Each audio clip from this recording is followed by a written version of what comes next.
Lamakaan is an open cultural space. It's a place that we are all very proud of, which we have built over a period of time.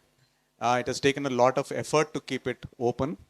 And I'll tell you a little bit about what we mean by that openness. People keep often asking me, what do you mean by open? Is it open to everything and anything? If it is open to everything and anything, then how will you actually block some things? Why do you need gatekeepers? I'm one of the gatekeepers, by the way. I call myself a curator of Lamakaan, but I'm basically, my job largely is one of being a gatekeeper to make sure that some things happen and some things don't happen. And what do I mean by things that don't happen? Things that we don't allow here in Lamakaan are things that are inimical to the idea of openness. Anything that undermines openness is something that we will not allow. That's the only thing we'll block. Yeah? And that's a very big thing. It's a very big responsibility because you have to be watching out. You have to make sure that things that are actually against the principle of openness are blocked. They're not allowed to happen here because they're divisive, they are exclusionary, they will not allow things to be nurtured. So Lamakaan is a space of nurturing, it's a place of support. And a lot of the times, while we do have very animated debates and discussions in Lamakaan, what we try to do is to hang on to the idea that we are all human beings. One of the things that we keep constantly losing sight of is the fact that we are human beings. We need nurturing, support. We need some sort of a way of being connected to other people. And that's what we try to do. And that's what is actually the idea behind this evening's event. Dr. Saibaba has been in Hyderabad for the last week or so. He has come here after a long time. The last time when he was in Hyderabad, he actually came and gave a talk at Lamakaan. That was in 2017. But he has been, since then, not in a very open space, in a very, very difficult place for the last many years in Nagpur. And now he is here to get some medical tests done. And he's already appeared in many public spaces. He has spoken on a number of occasions. And a few days ago, when we thought of requesting Saibaba to come to Lamakaan, we thought, what should it be like? What should we actually do? And what we figured is that there's one person with Dr. Saibaba whom we never hear about. We don't hear enough about what she has gone through. And so it's really good to get her to speak. And who should be the people who will be making that happening? And we thought that Dr. Sujatha Surepally and Aparna Thota will be the two people who will make this conversation possible. So just a moment ago, Sujatha was asking me, what am I supposed to speak about? And I said, you're not supposed to speak. Because the problem actually has been that too many of us have been speaking for too long, and we have completely forgotten the art of helping other people, making other people speak. And that's what we need to do, right? And in general, I'm fundamentally against the idea of having panels with all males. I've generally made it a practice to try and see if I can break it, even if I'm invited. At the very least, I get the organizers to apologize if I happen to be on a panel with all men. I end up doing that, and I've generally managed to pull that off. So we have now actually a panel with 3 women, and 2 of them will be helping one of the panelists speak, and Dr. Saibaba will be here because he's part of the story, and that's why he's going to be here. I just want to say one last thing before I hand it over to Sujatha and Aparna to conduct the rest of it. I had met with Saibaba a couple of days ago, and I asked him what he's planning to do in the coming years. And he told me something very beautiful. He said that I'm trying to write my story, but as I'm trying to write my story, I realized something very important, which is that my story is not just my story. There are a number of other people in the prison with me, and I've spent years with them, and they kept telling me their stories, and I don't know where my story begins and their story ends, or where their story begins and my story ends. And so I actually have to figure out a way of telling this, my story, in multiple voices. Getting all of those voices into one single text is the challenge that I'm trying to deal with. And I think that that's what democracy is all about, right? It's not ever an easy thing. It's always uncomfortable. It's always awkward. It's always painful. You're never going to be feeling that you got it right. But that's the beauty of democracy. It's going to be hurtful, it's going to be painful, it's going to be confusing.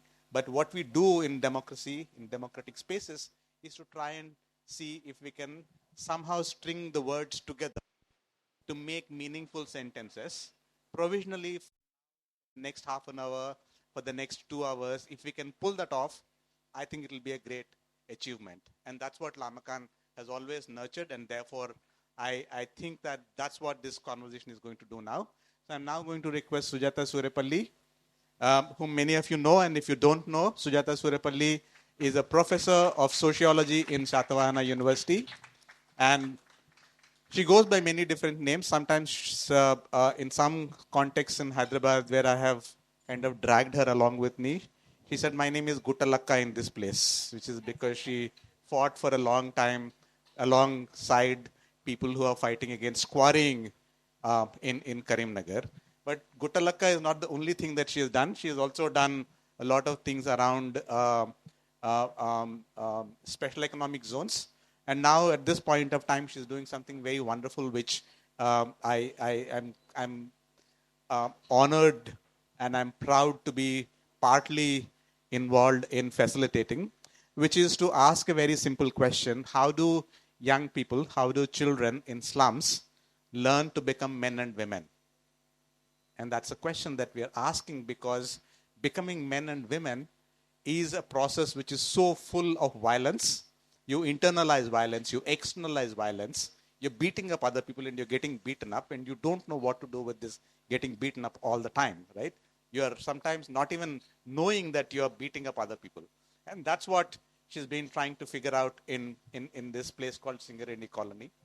And so in many ways, I'm so happy that she's here to make this conversation possible. The other person that I'm going to be asking here to come on stage is Aparna Thota. I can see that many of you know Aparna directly, so I'm not going to be introducing her. She will tell her own story, or Sujatha will tell. I'm just going to let this happen as it unfolds. But she's a writer whom I respect a lot. She's a very young person who makes me feel that there are lots of good things happening in the world, which is something very nice. Okay? So I'm going to now ask Dr. Saibaba to please come here, and his partner also to please come.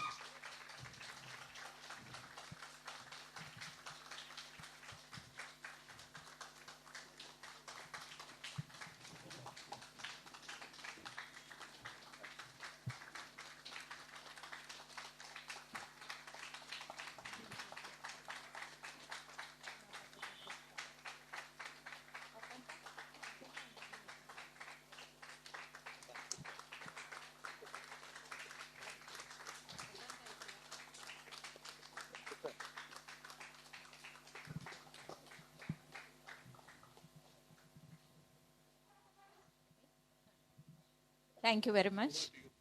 Thank you. Please. Wonderful evening, and happy to be here. And after long time, I'm with Vasanta and Saibaba. My first meeting with both of them is during my struggle SEZs on Surepally days, 2009 and 10. I think Vasanta organized a meeting in Delhi University with all the struggles, right?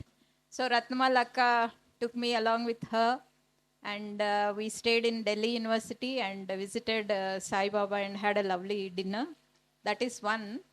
The other thing I want to share here, inseparable from Saibaba, for one of the important event in my life. Saibaba is coming to Warangal. So my name is in the invitation committee. Like everybody asked me, okay, madam, okay, you can have my name. Next day is the event. Suddenly, evening at 7 o'clock, there's banging my door in my apartment. When I opened my door, there are policemen standing. I said, that is very surprising thing for me. I don't know why they have come in that evening. They said that you are going tomorrow to Saibaba meeting, so you cannot go for that meeting. Then I said, you have to come to police station with us. I said, this is night time. I can't come. Early morning in the 5 o'clock, again they came. And they took me to police station. The whole day I was sitting in the police station. And I was very angry because I'm not the speaker. And I really want to see how, because he came all the way from Delhi. And that's a peak time of Telangana movement. Somehow I went, attended that meeting. That's a different story. But that is the first encounter with the police and that fear. Later, after I think 2014, Saibaba was jailed once again. Whenever I go and see in Delhi, I see this brave women, bold women, and coming to, different meetings with the appeals, meeting Hargopal sir, meeting Varvar Rao, and here also we have arranged a couple of meetings in Osmania University and other places. And every time, I don't know, the story of Saibaba is different, being an activist in the Anda cell, and just for talking truth. I was looking at some of the interviews of Saibaba. I think Vijay Sadhu Dantlo. He still wants to speak about Adivasis. He says that without speaking, there is no meaning for democracy. I still be speaking about Adivasis, and they are very important people and vulnerable people. That is what Saibaba, and I'm really, really happy to be here. And today, we all know that speaking truth is how difficult. I know, because facing charges, maybe because of that connection, NIA also visits me once and talking about various things. But anyway, very few, rarely being in a university and doing a government job and speaking is something very, very different and difficult than being an activist, full-time activist, and speaking about the truth. Because we have to face the government, we have to face the colleagues, we have to face the neighbors. And here today, I live in Warangal. I come across many people who died in encounter, people are in jail, people who are facing threats and all.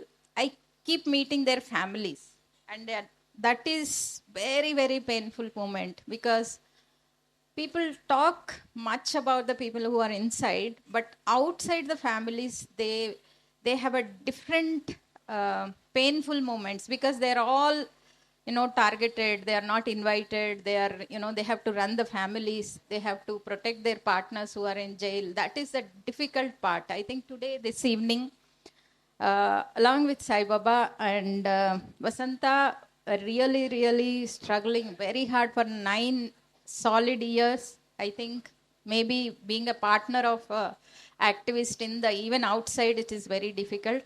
Hopefully, we want to hear a story of Vasanta today, this evening.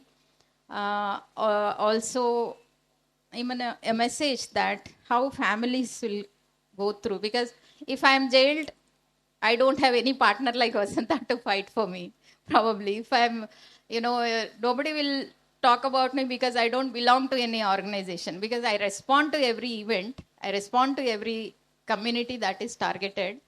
Probably Vasanta had to go a lot of pain and lot of issues she'll share with us. Sai also will share his stories, and a professor, grooming students and talking truth, how difficult, and you have to end up in jail for years together with the physical, all the problems. I think I'll give mic to Vasanta to begin with. Friends, మిమ్మల్ని అందరినీ ఇలా చూస్తుంటే నాకు చాలా ఆనందంగా ఉంది. కానీ నాకు ఇంగ్లీష్లో కానీ హిందీలో కానీ మంచిగా మాట్లాడడం రాదు. నేను తెలుగులోనే మాట్లాడతాను. తెలుగు అర్థం కాని వాళ్ళు మరి ట్రాన్స్లేషన్ చేస్తే మంచిదే, లేదంటే స్ట్రగుల్ చేయాలి మీరు కూడా తెలుగు నేర్చుకోవడానికి. అదే కుప్పిలి పద్మ గారు వచ్చి నువ్వు తప్పకుండా రావాలి. నీ అసలు నువ్వు ఎక్కువ స్ట్రగుల్ పడ్డావు చెప్పాలి అంటారు. అవంతా అయిపోయింది ఆ ఫేజ్, ఇంకొద్దు అంటే, కాదు కాదు నీ అనుభవమే ఇప్పుడు మా అనుభవము, తప్పకుండా షేర్ చేసుకోవాలని చెప్పారు. అయితే నేను కొంచెం మొదటగా బాగా యాక్చువల్లీ సాయి నేను చిన్నప్పటి నుంచి ఫ్రెండ్స్ మేము 10th క్లాస్ నుంచి ఫ్రెండ్స్. ఎప్పుడూ కూడా తనతో మాట్లాడకుండా చూడకుండా నేను ఉండలేదు.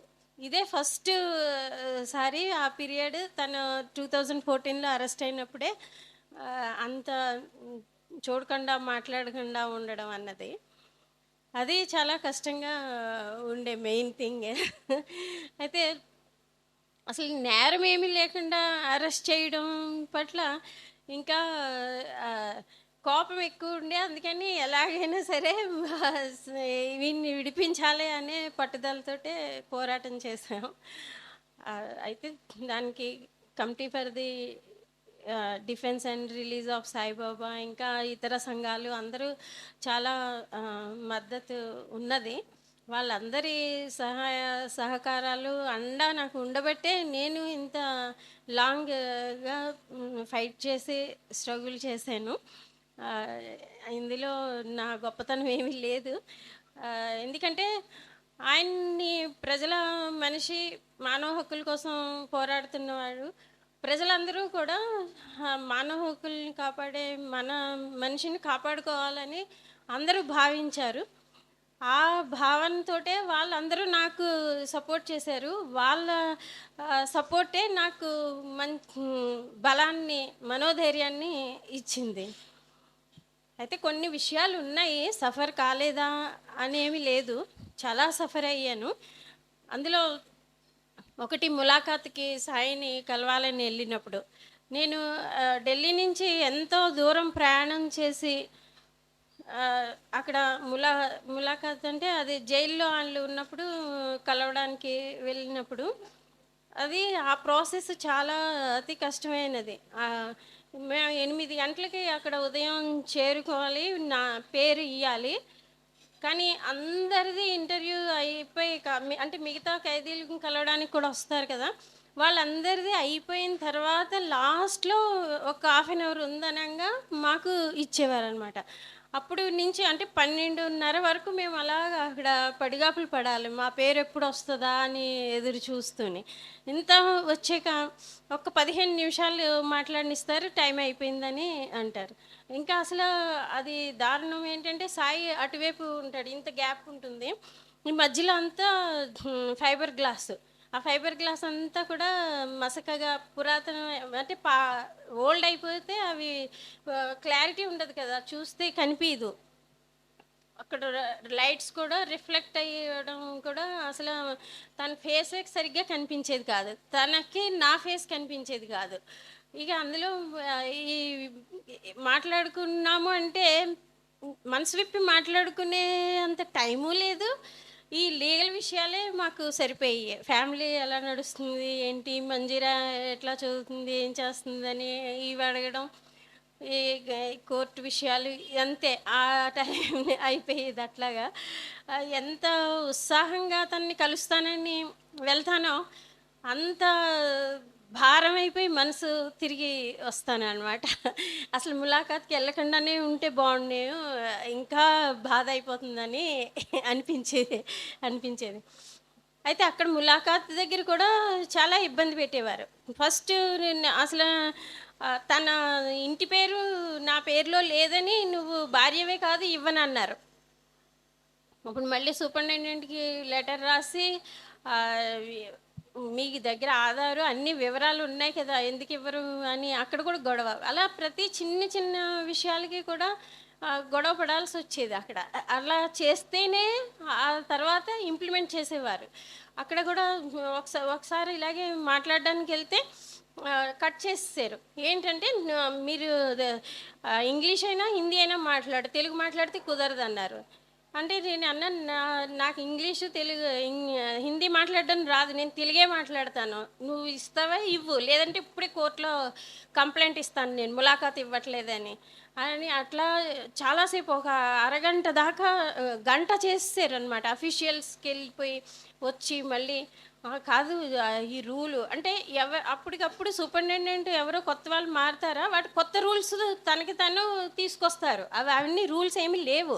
అంటే ఖైదీలను కలవడానికి వచ్చిన వాళ్ళ పట్ల ఉన్న చులకన, వాళ్ళ అంటే పవర్ అంతా వాళ్ళు ఉంచుకుని మమ్మల్ని ఎప్పటికీ సప్రెస్ చేయాలనే ఆ భావంతో కొత్త కొత్త ఇలాంటి నిర్బంధపు రూల్స్ అన్నీ తీసుకొచ్చి చేస్తారని.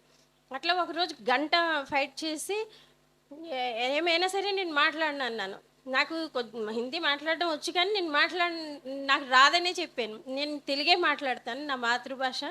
మీరు ఇక్కడ మరాఠీ ఎలా చేస్తున్నారు కదా మిగతా ఖైదీలందరికీ, అట్లనే నేను తెలుగుదాన్ని కాబట్టి నాకు తెలుగే మాట్లాడనివ్వాలని ఫైట్ చేశాను. అప్పుడు ఇంకా లాస్ట్కి ఒక కండిషన్ పెట్టారు, సాయి మాత్రం ఇంగ్లీష్ అయినా హిందీ అయినా మాట్లాడాలి, నేను మాత్రం తెలుగు మాట్లాడినా ఓకే అని. అక్కడికి ఏదో సాటిస్ఫాక్షన్ అయ్యారనమాట, వాళ్ళకి కూడా మళ్ళీ మరీ ఇంత ఉండకూడదని. అంటే చాలా చిన్న విషయాలే. తన కోసం పుస్తకాలు ఏవో తెస్తే ఈ పుస్తకం ఇవ్వను ఈ పుస్తకం ఇవ్వను అని చూస్తాడు. పుస్తకం మీద ఎర్ర కవర్ ఉంటే చాలు భయపడతారు. ఎరుపు రంగు ఇదేంటి అని ఆ టైటిల్ చెప్తుంది కదా, ఇంగ్లీషే కదా, ఇదేం కాదంటే కాదని పక్కన పెడతారు. అలా ఏం కాదు, నేను తెచ్చిన వస్తువులు మందులు అన్నీ ఇవ్వాల్సిందే, ఇచ్చిన దాకా ఇక్కడి నుంచి కదలనని ఆ గేట్ దగ్గరే ఉండేదాన్ని. ఈ ములాఖాత్ అయిన తర్వాత మళ్ళీ అంత ములాఖాత్ ఇక్కడ జైలు గేట్ ఇక్కడ ఉంటుంది, కానీ ఇటు నుంచి ఇలా వెళ్ళడానికి దారి బంద్ చేసేసారు. ఇక్కడి నుంచి మళ్ళీ ఇలా ఫుల్ తిరిగి ఇక్కడికి వెళ్ళాలన్నమాట. అట్లా పెట్టి ఆ ఎండలో 2 గంటల దాకా అక్కడ పడిగాపులు పడాలి ఆ సామాన్ ఇవ్వడానికి. అయినా సరే అవి ఇచ్చే వరకు ఉండి అలా అందుకని ఏమైనా ఇంకా నకరాలు చేస్తే నేను ప్రెస్కి వెళ్తానని అనేదాన్ని. దాంతో కూడా కొంచెం భయపడి వెంటనే చేసేవారు అనమాట. అయితే ఇంకా అంటే అటువంటి సందర్భంలోనే ఒకసారి నేను ములాఖాత్కి వెళ్ళినప్పుడు నాకు ములాఖాత్ ఇవ్వట్లేదు, ఏం చెప్పట్లేదు. ఎంతసేపు అయినా ఇప్పుడు కాదు ఇవి ఇప్పుడు అవ్వదు అంటున్నారు. ఎందుకు అవ్వదు అని అంటే ఆయన సీక్రెట్గా ఆయన హాస్పిటల్కి తీసుకెళ్తున్నారు అని చెప్పారనమాట. అందుకని నాకు తీసుకోలే. కానీ నేను వచ్చినట్లుగా సాయికి కూడా లోపల తెలీదు, కబురు చేయలేదు. సాయికి ఒకవేళ నేను వచ్చానని తెలిస్తే తను హాస్పిటల్కి వెళ్ళాడు. నేను వచ్చానని చెప్పండి అని చెప్తే కూడా ఏమి పట్టించుకోలేదు. లాస్ట్కి ఇంకా నేను ఏం చేశాను, ఎలా అయినా తన్ని వెహికల్లో బయటికి తీసుకెళ్తారు కదా, ఆ గేట్ దగ్గర కాపలా కాసి అప్పుడు దీనికి పెద్ద ఎస్కార్ట్ అనమాట, ఒక పెద్ద వ్యాన్లో ఈ యాంటీ నక్సల్ స్క్వాడ్ అంతా కూర్చుంటారు. ముందొకటి వెనకాల ఒకటి, మధ్యలో ఈయనకి చిన్న కారు పెడతారనమాట. ఆ పై వెహికల్లోకి ఎక్కలేరు కాబట్టి ఎత్తుగా ఉన్న వెహికల్, చిన్న వెహికల్ పెడతారు. అప్పుడు ఒక వెహికల్ వెళ్ళింది, దీని కారు వచ్చేసరికి నేను సడన్గా గేట్లోంచి ఆ కారుకి అడ్డంగా వెళ్ళి అరిసాను అనమాట, సాయి నేను వచ్చాను ములాఖాత్కి, వీళ్ళు నేను ఎక్కడ తీసుకుపోతున్నారంటే ఆపమంటే ఆపలేదు అసలు కారు కూడా. ఇంకా ఎంతైనా కారు వెనక పరిగెడుతూ ఉంటే అప్పుడు సాయి హాస్పిటల్కి తీసుకెళ్తున్నారు, అక్కడికి వచ్చేయమన్నాడు.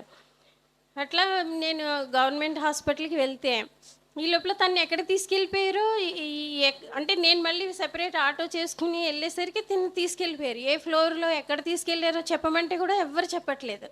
అసలు ఎంత అంటే ఒక అక్కడ సిచ్యువేషన్ ఎట్లా ఉంటుందంటే తిని హాస్పిటల్కి తీసుకెళ్ళేసరికి చాలా ఈ ఎస్కార్ట్ పెట్టిన వీళ్ళంతా మహా సొఫిస్టికేటెడ్ వెపన్స్ ఉంటాయన్నమాట వాళ్ళ చేతిలోని.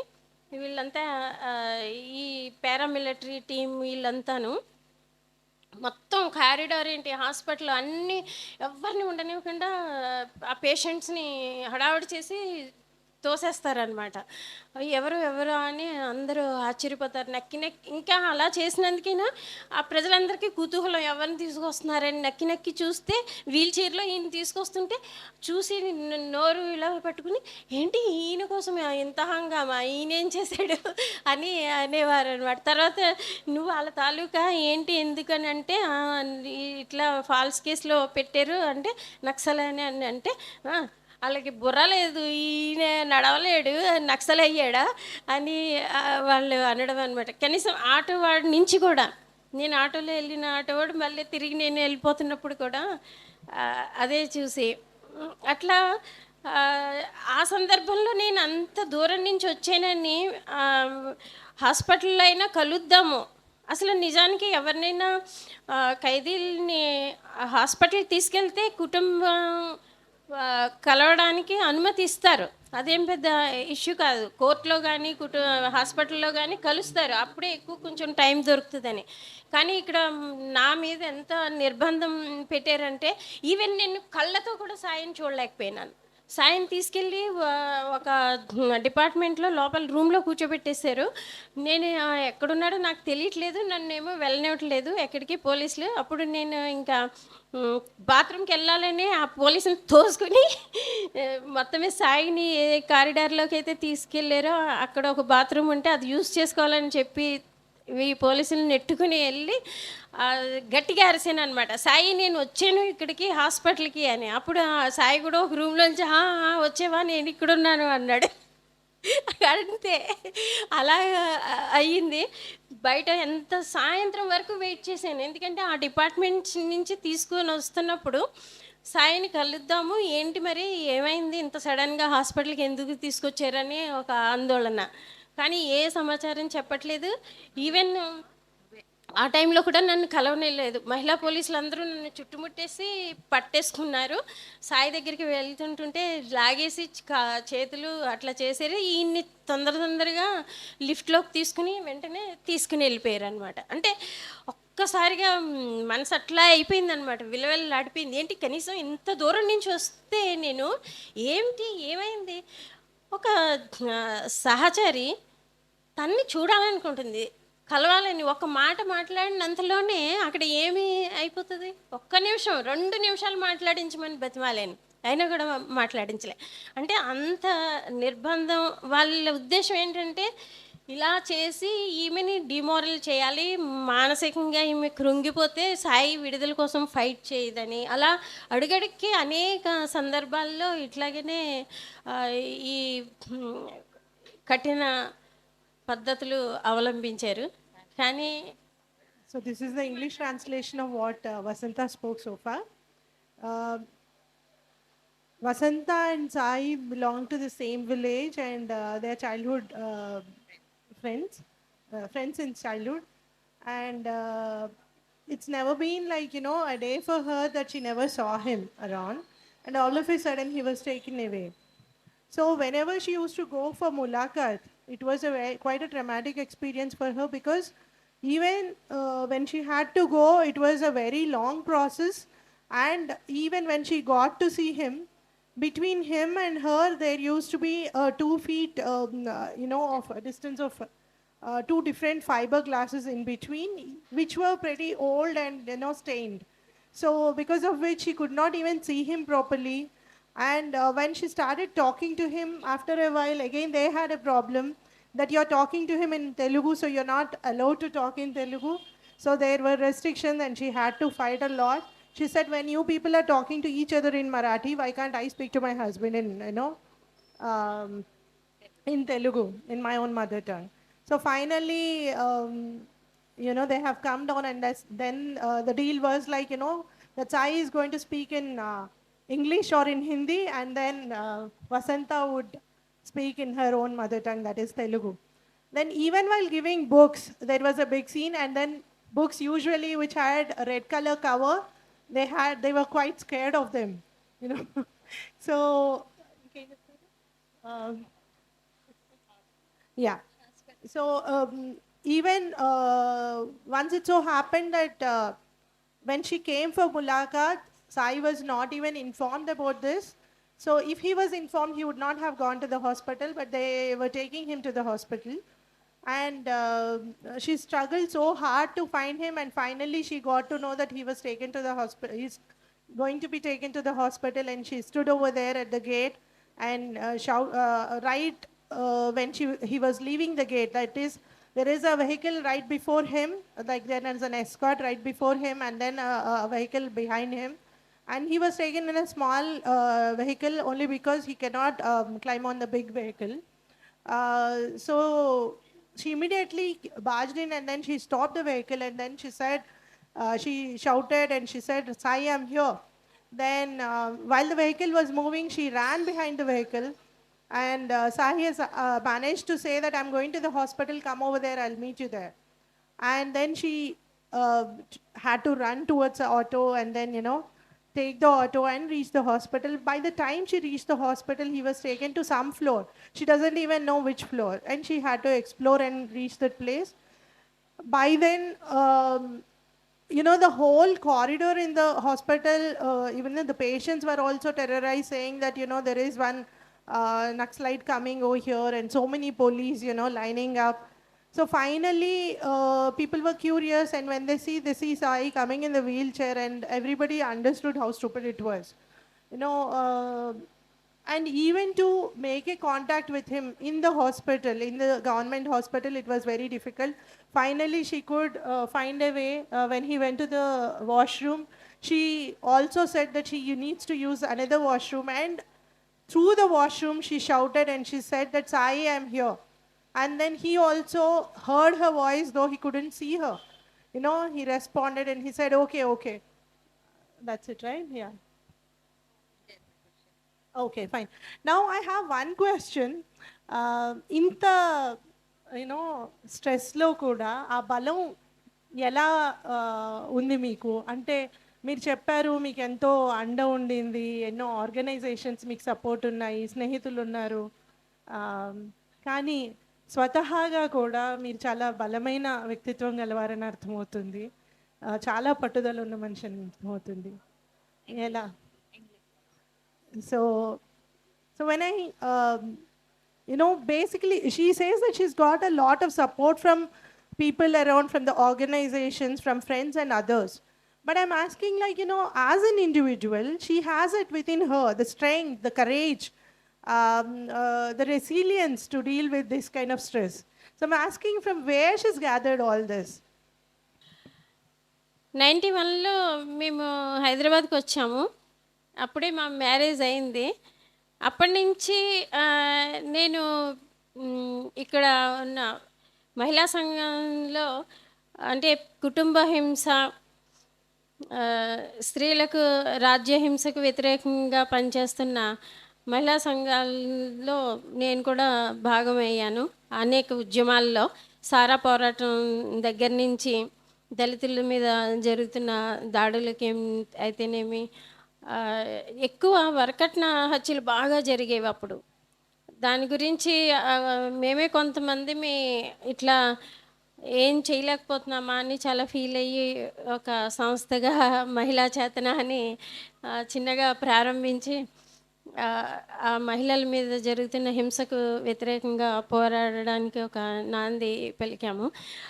అలా అదొక్కటే కాదు, అప్పుడు ఇక్కడ ఉన్న వాతావరణంలో అంటే స్టూడెంట్స్ స్ట్రగుల్స్ ఉన్నాయి, పౌర హక్కుల ఉద్యమాలు ఉన్నాయి, ఖైదీల పోరాటం కూడా అప్పుడు ఒక మంచి స్ఫూర్తినిచ్చింది. అదే సందర్భంలో ఖైదీ సంఘీభావ కమిటీగా కూడా సాయి పవన్ హైదరాబాద్లో ఒక నెల రోజుల పాటు పెద్ద ఉద్యమం చేసినప్పుడు కూడా అందులో పాల్గొన్నా. అట్లా ఏపీఆర్ఎఫ్ ఇంకా ఇతర సంస్థలు అంటే సామ్రాజ్యవాదానికి వ్యతిరేకంగా చేసిన పోరాటాల్లోని అన్నింట్లో ఇట్లా ఇక్కడ అనేక ఒక ఉద్యమ వాతావరణంలోనే నేను ప్రజల సమస్యల్ని అర్థం చేసుకుని మన వంతు బాధ్యతగా ఏం చేయగలమని, అంటే మనకి రాజ్యాంగం కల్పించిన హక్కులే రాజ్యమే అణగద్రొక్కుతున్నప్పుడు మన హక్కుల్ని మనం కాపాడుకోవాలి. ప్రతి పౌర హక్కుల్ని కాపాడుకునే బాధ్యత ప్రతి పౌరులకి ఉన్నది. మన హక్కుల గురించి అడగకుంటే ఎప్పటికైనా అణిచివేతలోనే మగ్గిపోవాల్సి వస్తుంది. అందుకోసమే ఒక ముఖ్యంగా ఈ మహిళా సంఘమే నాకు అంత స్ఫూర్తిని, ధైర్యాన్ని, ఈ ప్రజా ఉద్యమాల నుంచి ధైర్యం నేర్చుకున్నాను.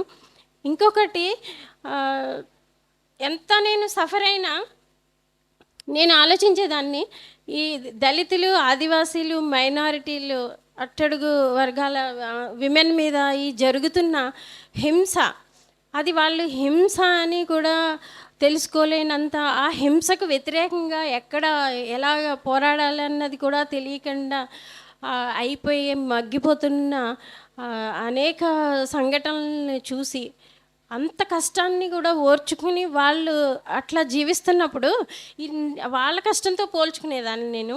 నాదేమీ కష్టం కాదు, నాకు కనీసం బయట ఎంత సపోర్ట్ ఉన్నది. ఎంతోమంది మేధావులు, ప్రొఫెసర్లు, టీచర్స్, స్టూడెంట్స్ సాయి విడుదల కోసం పోరాటం చేస్తున్నారు. కానీ అదే ఏ నేరము చెయ్యని అనేక మంది ఖైదీలు జైల్లో ఎంతోమంది మగ్గిపోతున్నారు. వాళ్ళకి అసలు పోలీస్ స్టేషన్ అంటే ఏంటి, జైలు అంటే ఏంటి, కోర్టు అంటే ఏంటో కూడా తెలియదు. అంత వెనకబడిన ప్రాంతాల నుండి ఉన్నవాళ్ళు. అంటే వాళ్ళకి అడవిలో ఉన్నారు, వాళ్ళ అడవే వాళ్ళ సామ్రాజ్యం. ఆ చెట్టు పుట్ట అక్కడ దొరికే వనరులతో బతుకుతారు వాళ్ళ ఎంచక. అలాంటిది దాన్ని అభివృద్ధి అన్న పేరుతో ఆ అడవులను నరికి ఖనిజ సంపదని దోచుకోవడం కోసం ప్రభుత్వం చేస్తున్న రాజ్య హింసలో అనేక మంది బలైపోతున్నారు. అందులో అసలు వాళ్ళు అరెస్ట్ అయ్యారు అని కూడా తెలియని కుటుంబాలు ఎన్నో ఉన్నాయి. అసలు వాళ్ళ మీద పెట్టిన కేసు ఏంటో కూడా తెలియని వాళ్ళు జైల్లో ఎంతోమంది ఉన్నారు. వీళ్ళందరికీ ఏ సహకారము అందకపోయినా వాళ్ళు అక్కడ గట్టిగా నిలబడి మా అడవి, ఈ అడవి మాది, ఈ నీరు, ఈ గాలి మాది అని పోరాటం చేస్తున్నారు కదా. అటు వాళ్ళ నుంచి నేను ఎంతో నేర్చుకోవాల్సింది ఉంది. నాకు వచ్చిన ఈ కష్టం చాలా చిన్నది. వాళ్ళు ఏంటి రోజు లైఫ్ అండ్ డెత్, ఎప్పుడు తూట వస్తుందో, ఎప్పుడు చచ్చిపోతామో అని తెలియనంత నిర్బంధంలో బతుకుతున్నప్పుడు ఇది నాది ఒక లెక్క లేదు అని నేను అనుకునేదాన్ని. అలా ఆ స్ఫూర్తితోటే నేను ఇంత ధైర్యంగా సాయి విడుదల కోసం పోరాటం చేశాను. సాయి ఒక్కరే కాదు, సాయి ఇంకా సాయితో పాటు అరెస్ట్ అయిన వాళ్ళు ఇంకా అలా అనేక. మొదట నేను సాయి విడుదల కోసమే మొదలుపెట్టి ఉండొచ్చు, ముందడుగు వేసి ఉండొచ్చు. కానీ అది ఇట్లా ఎంతోమంది అన్యాయంగా నిర్బంధంలో ఉన్న అందరి ఖైదీల విడుదల కోసము పోరాటంగా మారింది. So the question was, where did she get that lot of courage to deal all this trauma? And Vasanta says 1991 they came to Hyderabad and got married, and that was a moment where many things are happening, and she was part of Mahila Chaitana, and also part of that was a time where a lot of dowry deaths are happening, and she was part of the local women's groups also. Yeah, anti-Iraq movement, anti-imperialist movement. And she says that when she compared herself with the Adivasis who are fighting tooth and nail, and they don't know what happens in a very next moment. And she says beautifully that her struggle is very small when she compared to them. So probably that is the reason that she got a courage to fight all through. And I think I'm very brief. Vasanta had a lot to say. Now I request Sai to tell us about how he so boldly sitting in Delhi and voicing the voiceless, and in spite of knowing that this situation may happen one day, and because being a teacher fraternity or an activist sitting here, many people that the message from Sai, that how and why he decided to fight for the injustice. I am really thankful to Lamakaan for giving an opportunity to share my feelings and emotions with all of you. It's almost 10 long years in my life that I was very consciously silenced. Of course, in these 10 years, even though there were many, many attempts to silence a voice, still there were times when my voice came out. The, the question that comes, and Professor Sujatha also just mentioned, that a teacher who is sitting in Delhi and voicing the problems of the people without any fear of thinking that I would be targeted. It was like I knew from the very beginning. It started all from my college days. When you raise very uncomfortable questions and also raise the questions that are very, very basic about the basic rights of the people, we have to see at least some kind of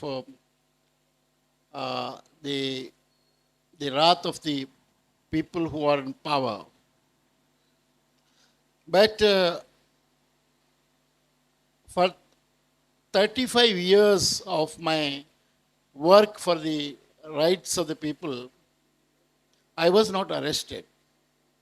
And I was not targeted in this way.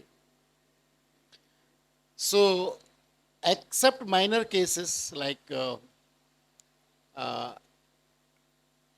demonstration being stopped and for 2 hours being detained and a small cases booked, things like that, I was not arrested. That may be because of I've been always teaching in a university or in a college somewhere. But when there was a turn of events and there was a crisis in Indian society and polity began in 2010, many of my friends in Delhi started fearing this. Not just about me, but for anyone it could happen. And it did happen in the next few years.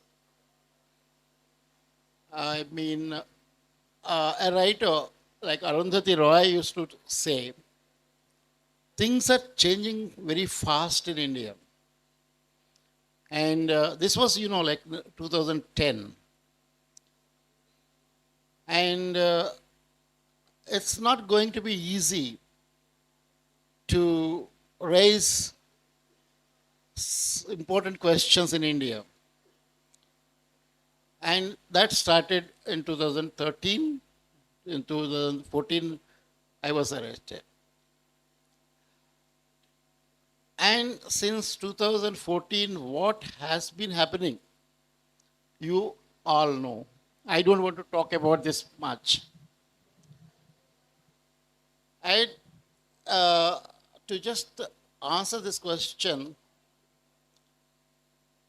the basic question I was talking about during that time, between 2010 and 2014, was about Adivasis, the indigenous people. And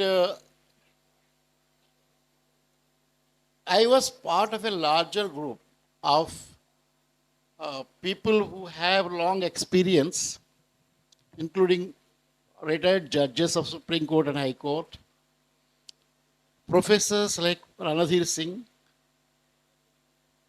a judge like Justice Sachar, writers like Arundhati, and many, many retired IAS officers. who retired as finance secretary, who retired as home secretary, many people. They all came together and we discussed that this is an important question. If we don't address this question at this juncture, we are all be guilty, and history will not, forgive us. That was about the Adivasi questions. That was the time between 2010 and 2013. Hundreds and hundreds of MOUs signed to start mining by big corporate houses. It was huge. Several trillions of dollars worth of MOUs were signed. And all these MOUs were signed for mining in the forest areas where Adivasis also live. And very interestingly, the mines, forests, and Adivasis are all there in these areas. In some areas, Naxalites were there. That was true, but not in all the areas. So when we understood this and mapped all these areas and tried to get all the MOUs which were kept secret, and we documented all this. And when the MOUs started one after the other being implemented, village after village being evacuated. So we also documented all those. That was the reason. And I was elected as convener by all these veteran people who thought about this in a very, very planned manner to raise this voice. And this voice did not just remain in India, but it went into kind of international public domain. Because the kind of people who use their brains to push the issue into the international level, and their strength and their training, I immensely benefited from their training, and I coordinated it. Then we reached out to the UN, we reached out to European Union, Human Rights Commission, and many, many organizations and individuals across Europe and other countries. So that raises important questions, and the issue became an international issue. Then I was asked to stop this. Police, the top brass, came to my house and they asked me to stop this. I refused, and saying that what we are doing is legitimate and within the four corners of the Constitution of India. So they threatened that you will, if you don't stop, we will implicate you in a false case. And they did so. Without saying much more about all these details, I understood by then, even before 9 months before the arrest, because I was warned 9 months before my arrest. There was no case against me. And they implicated in a false case, and they raided my house, and they took away pen drives, laptop, and things like that. Very interestingly, perhaps I have shared this with you, what they took away from my house were my academic work. And my students' assignments, term papers, and MPhil students' chapters, proposals, PhD students' proposals, and about a lot of research work. But what they produced was something different in the court.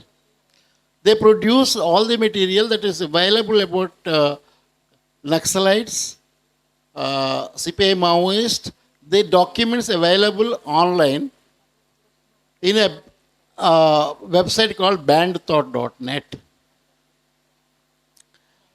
So ultimately, which was proved later on, that what was presented was downloaded much later after the date of the raid of the house.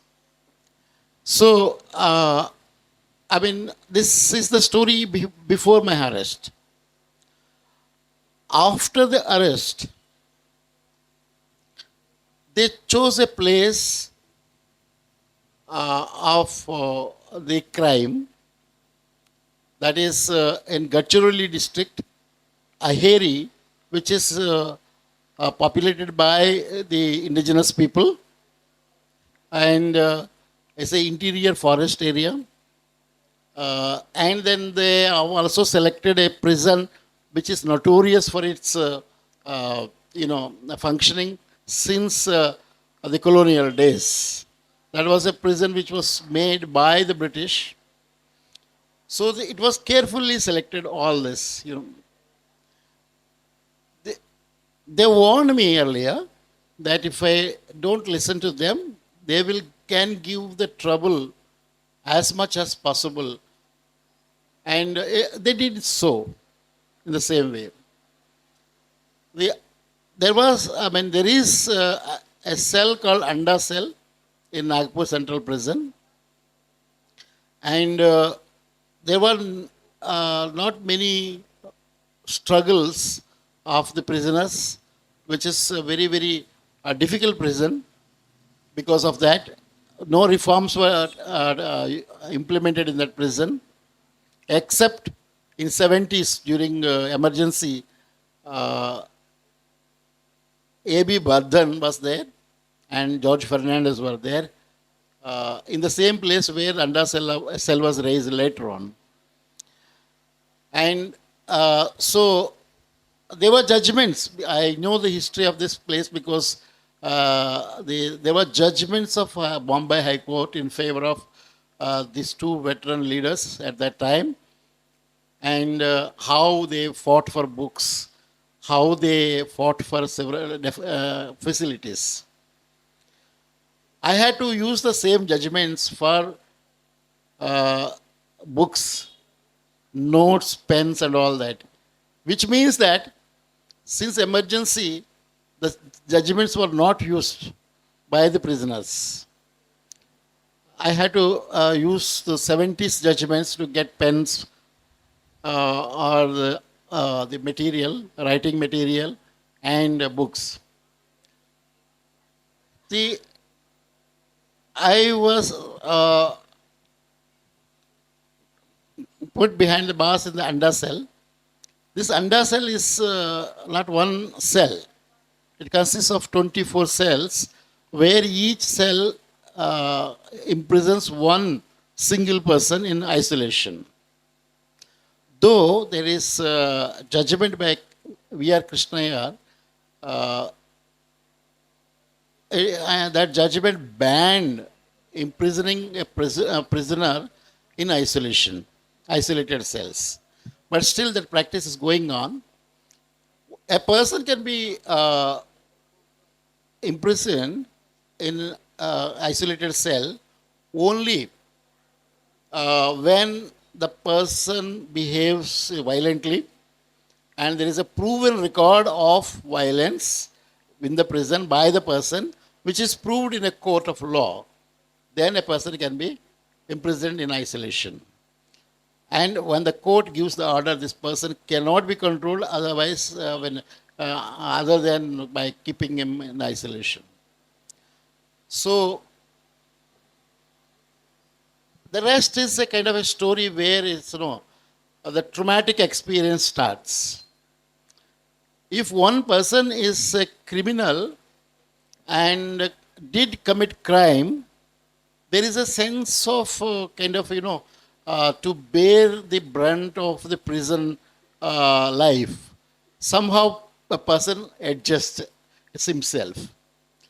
But when there is no crime against a person And there is, no, it's very, very difficult to spend days within the prison. But I met many people.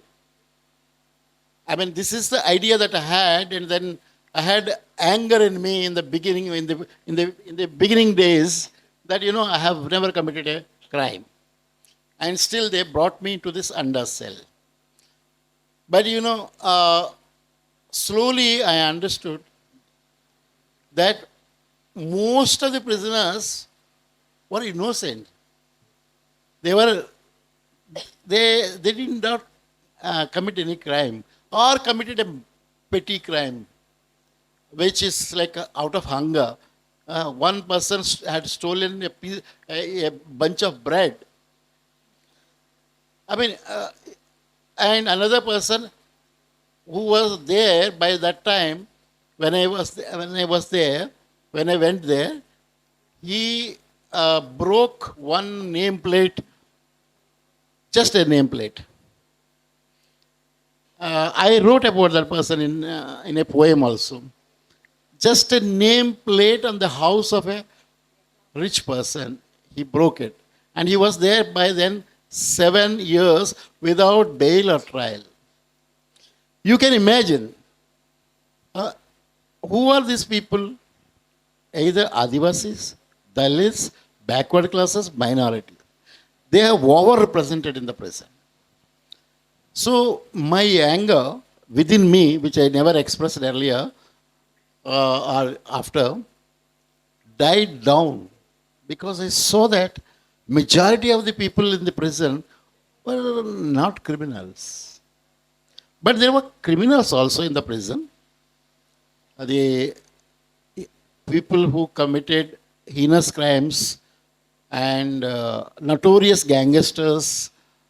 But they don't, feel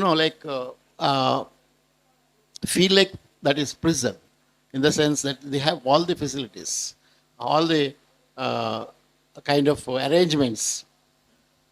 So it's very, very difficult to live in the prison, to see the realities within the prison, much more than, when you see these realities outside, which are much more widespread and not concentrated at one place.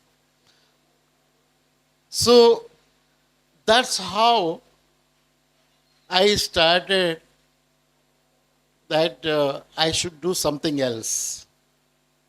And that is to write poetry. So you can't express it's very, very difficult to express. Only poetry will help you to express some of the things that you could see in front of your eyes. So when a person who is such a nice person, and I read his charge sheet and all that, to the judgment of High Court, who was given death penalty, died in front of my eyes because of lack of medical treatment. I could not express it. I saw it happen in front of my eyes. Only you can write a poem. That kind of a thing, That is another thing is that, I don't want to narrate in detail. I have narrated so far. You must have read it also, heard about it, about the kind of treatment I met with in prison. You see, first thing was, all the jail jawans and surrounding prisoners were told on the first day itself, this is a man who is a notorious terrorist, Naxalite. So nobody should meet or talk to him. These were the instructions given by the prison authorities. And all the prison officers was told that if his family mulaqat comes, or his lawyer comes, when he is being taken out of the under cell, that is the only time they would take out of the under cell, nobody should be allowed to meet him.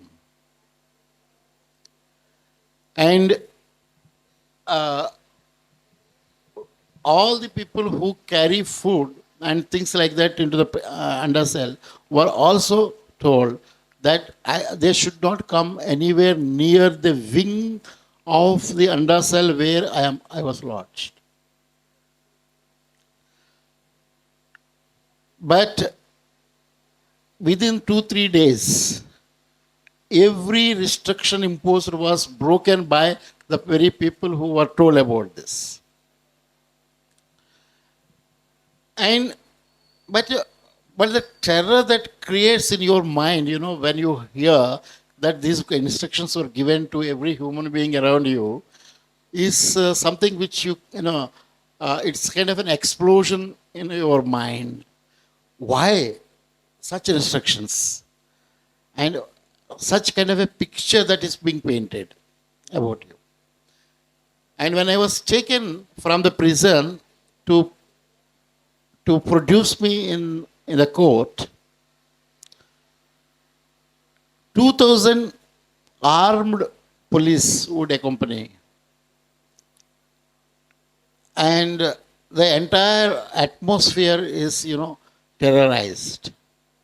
To give an impression, a kind of a dreaded terrorist is being taken by the police to a court. And at every point of time, they terrorize the people around and they plant a kind of a fear in your mind. It's very, very difficult for a person to, come out of that kind of a fear which is being created in your mind by the kind of picture that is being produced around you. And when I was taken to the hospital, much before I was taken there, the top police officers would sit with the doctors, and with the sophisticated weapons, the people will come in 3 circles around me to the hospital by terrorizing all the patients and taking away the patients from the doctor's rooms. What kind of a terror that is being created? I mean, I have seen, since my college days,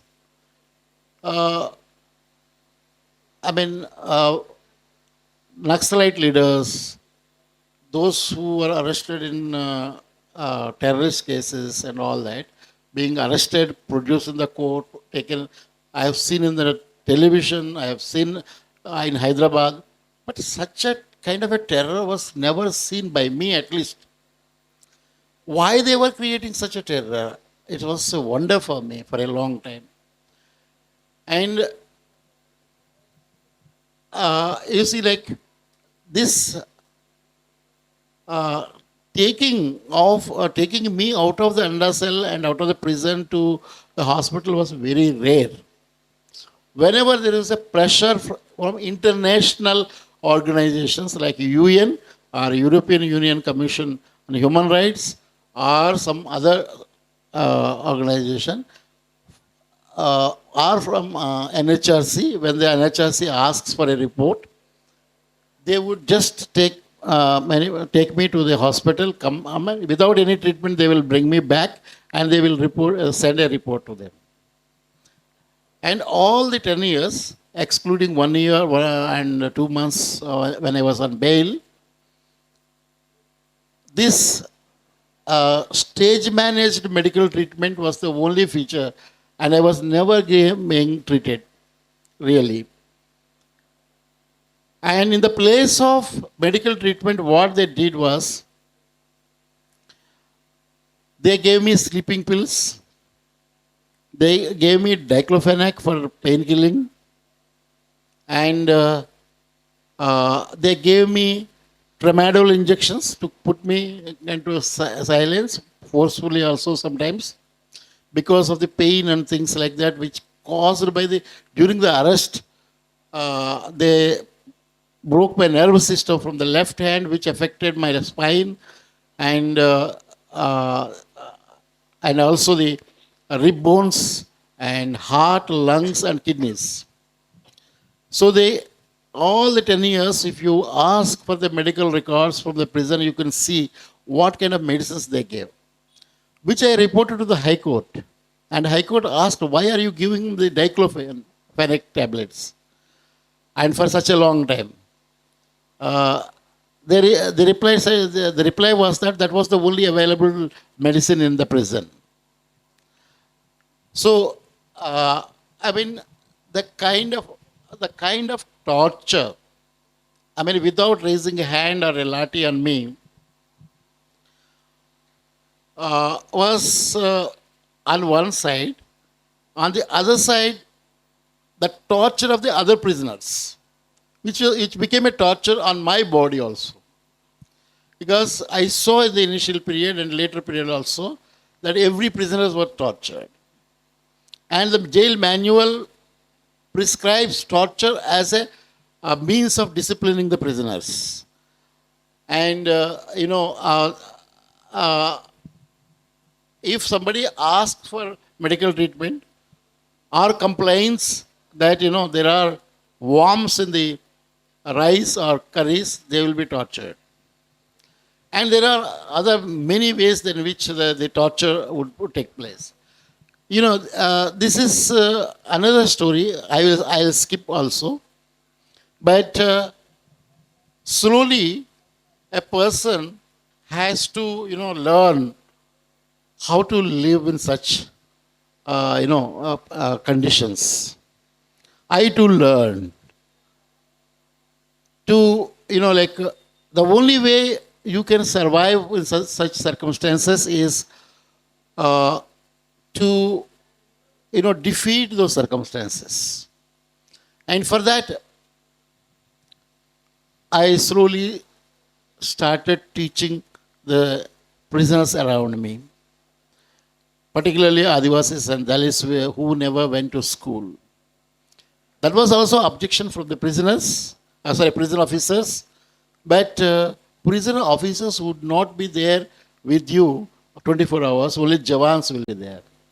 Jawans will understand you much more than the prison officers, and so they will allow you as long as the undercell, the only gate was there for anyone to come, was closed. And when the Jawans are inside and you are inside. And then start writing petitions for the prisoners, for their release, for court relief, for the bails.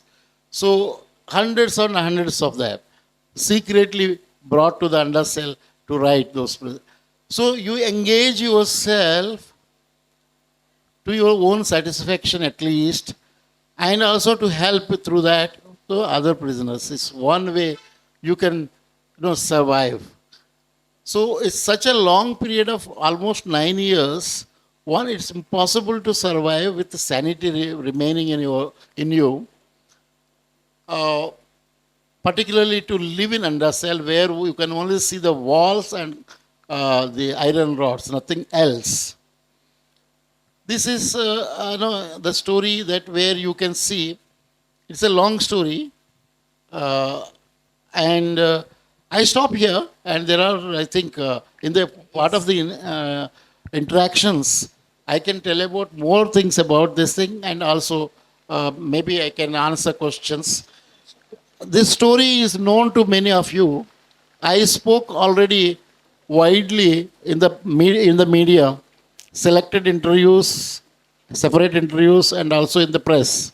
Sai, on a lighter note, Sai had a luxury to have all the police, thousands of police around him.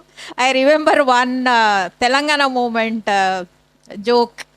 I'm taking students to Padayatra and police were coming. Then I was so scared. Why SB people are following and police are coming? Then one of the police officers says, now you are safe. Anyway, they are coming as an escort.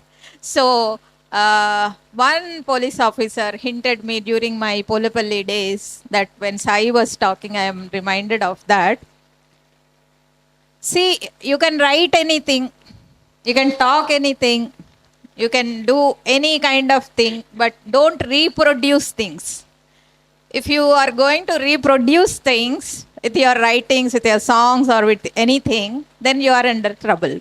So people who are reproducing things, people who are teaching us how to what is what and questioning, then you end up in trouble. That's what perhaps Sai was doing, and reproducing and, you know, remaking the fabric what we have. Now the question to Vasanta, apart from Sai, going to Sai and how Sai has, sir, Sai ki ee okka session saripodu sir. He has to write prison diaries for a long 10 years, and we will anyway come back to Sai. But Vasanta ki, when partner is inside and how she is dealing with family, child, and you know, going around courts, and also clubbing her childhood, her own personal story. One, she said that she, being in part of the many movements and women's groups, she had a courage. Also, request Vasanta to speak about her inner self. What are the troubles she had to go through? And I do remember Vasanta, you know, going, but disappointed a couple of times. I want her to focus on what were her expectations when Sai was inside, and are there any things that she wants to, you know, share with us? Yeah.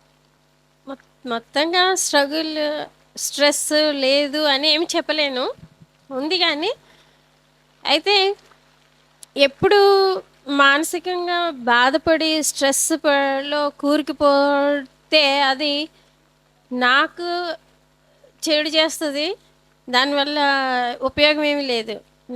నేను ఎక్కువ బాధలో ఉంటే నా పాప కూడా ఇంకా బాధలో ఉంటుంది. అసలే తనకి వాళ్ళ ఫాదర్తో బాగా అటాచ్మెంట్ ఎక్కువ.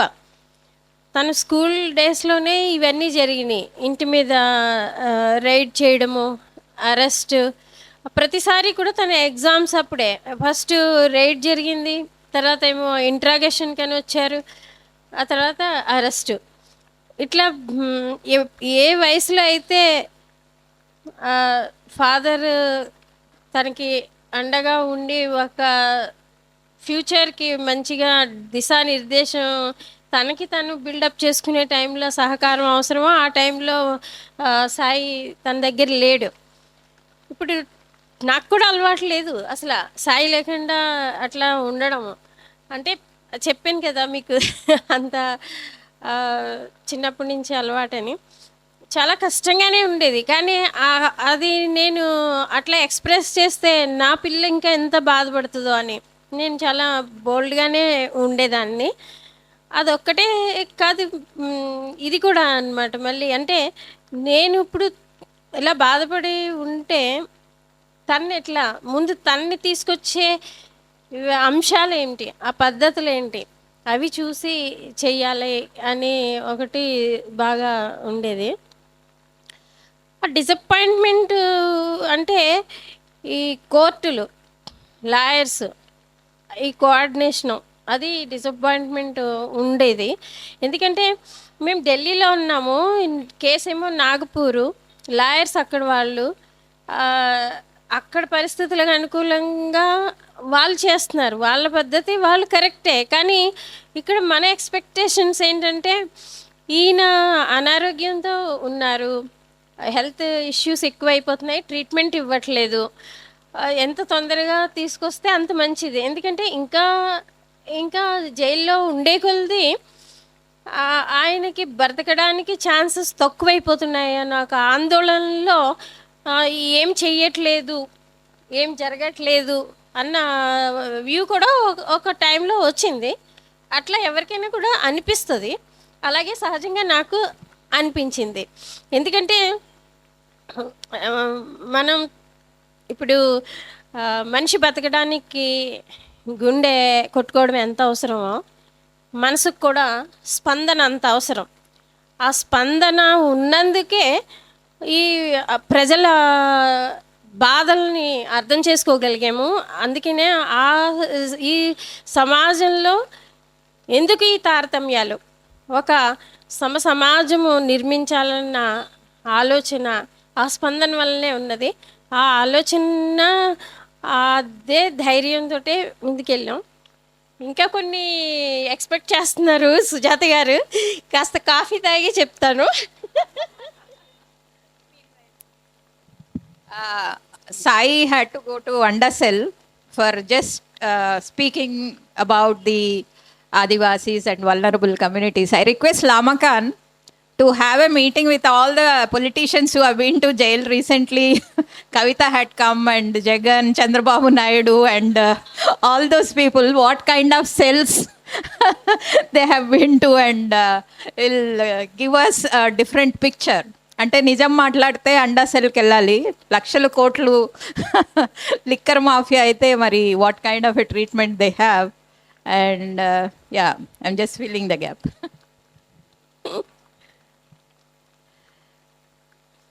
అయితే కొన్ని సందర్భాల్లో తను లేకపోవడం, ఆ లోన్లీనెస్ ఫీల్ అయ్యి చాలా దుఃఖం వచ్చేది.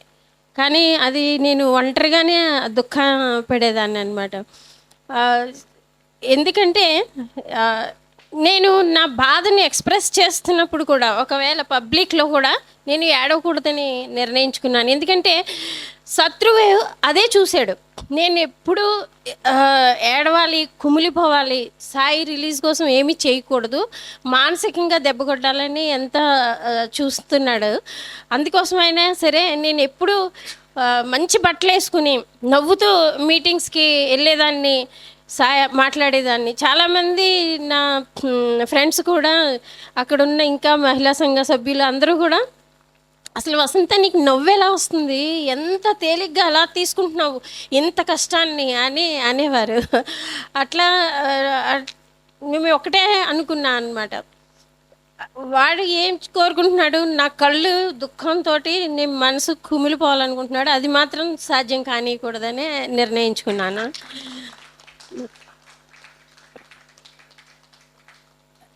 అట్లనే ఒక మీటింగ్లో, అంటే అనేక మీటింగ్స్ నేను అడ్రస్ చేశాను ప్రతి రాష్ట్రంలో కూడాను. బెంగాలీ లేను, ఏపీ, తెలంగాణ, కర్ణాటక, రాజస్థాన్, అనేక ఊర్లు, స్టేట్స్ తిరిగి ఈ సాయి ఇంకా ఇతరుల విడుదల కోసము, ఈ భీమా కొరగా కేసు కూడా ఎంత అన్యాయం అన్నది. ఎందుకంటే అందులో మా లాయర్ని అరెస్ట్ చేసి పెట్టారు, పీపుల్స్ లాయర్ ఆయన సురేంద్ర గాడ్లింగ్. ఇంకా సాయిబాబా విడుదల కోసం పనిచేసిన ప్రొఫెసర్ హనీబాబుని కూడా ఆ కేసులోనే ఇరికించారు. అందుకే నేను ప్రతి చోట ఈ విషయాలే మాట్లాడడానికి అన్నీ వెళ్ళాను. అయితే ఈ మధ్యనే అనుకుంటా ఢిల్లీలో ఒక మీటింగ్ జరుగుతున్నది. అక్క బాగున్నావా అని ఎవరో అడిగారు తెలంగాణ నుంచే. మరి అంత చాలామంది పలకరిస్తారు కదా, నాకు ఆ పేర్లు అంత గుర్తుండవు. అయితే ఆయన అంటున్నాడు, ఎలా ఉన్నారు సార్ అని అడిగిండు. హెల్త్ అది బాగాలేదు ఎలా అంటే, నువ్వు మాత్రం బాగానే మంచిగా నవ్వుతూ తిరుగుతున్నావు అని అన్నాడు. నవ్వుతూ తిరగకపోతే ఏడుస్తూ కూర్చుంటానా అని తిట్టాను నేను. ఎందుకు ఏడుస్తే కూర్చుంటే ఏమైనా అవుతుందా? చాలా అప్పుడు చాలా కోపంతో ఆయనతో అన్నాను. కానీ తర్వాత చాలా దుఃఖం వచ్చింది నాకు. మళ్ళీ హరగోపాల్ గారు కలవగానే ఆయన్ని పట్టుకుని ఏడ్చాను అనమాట. ఇలా అంటున్నాడు చూడండి.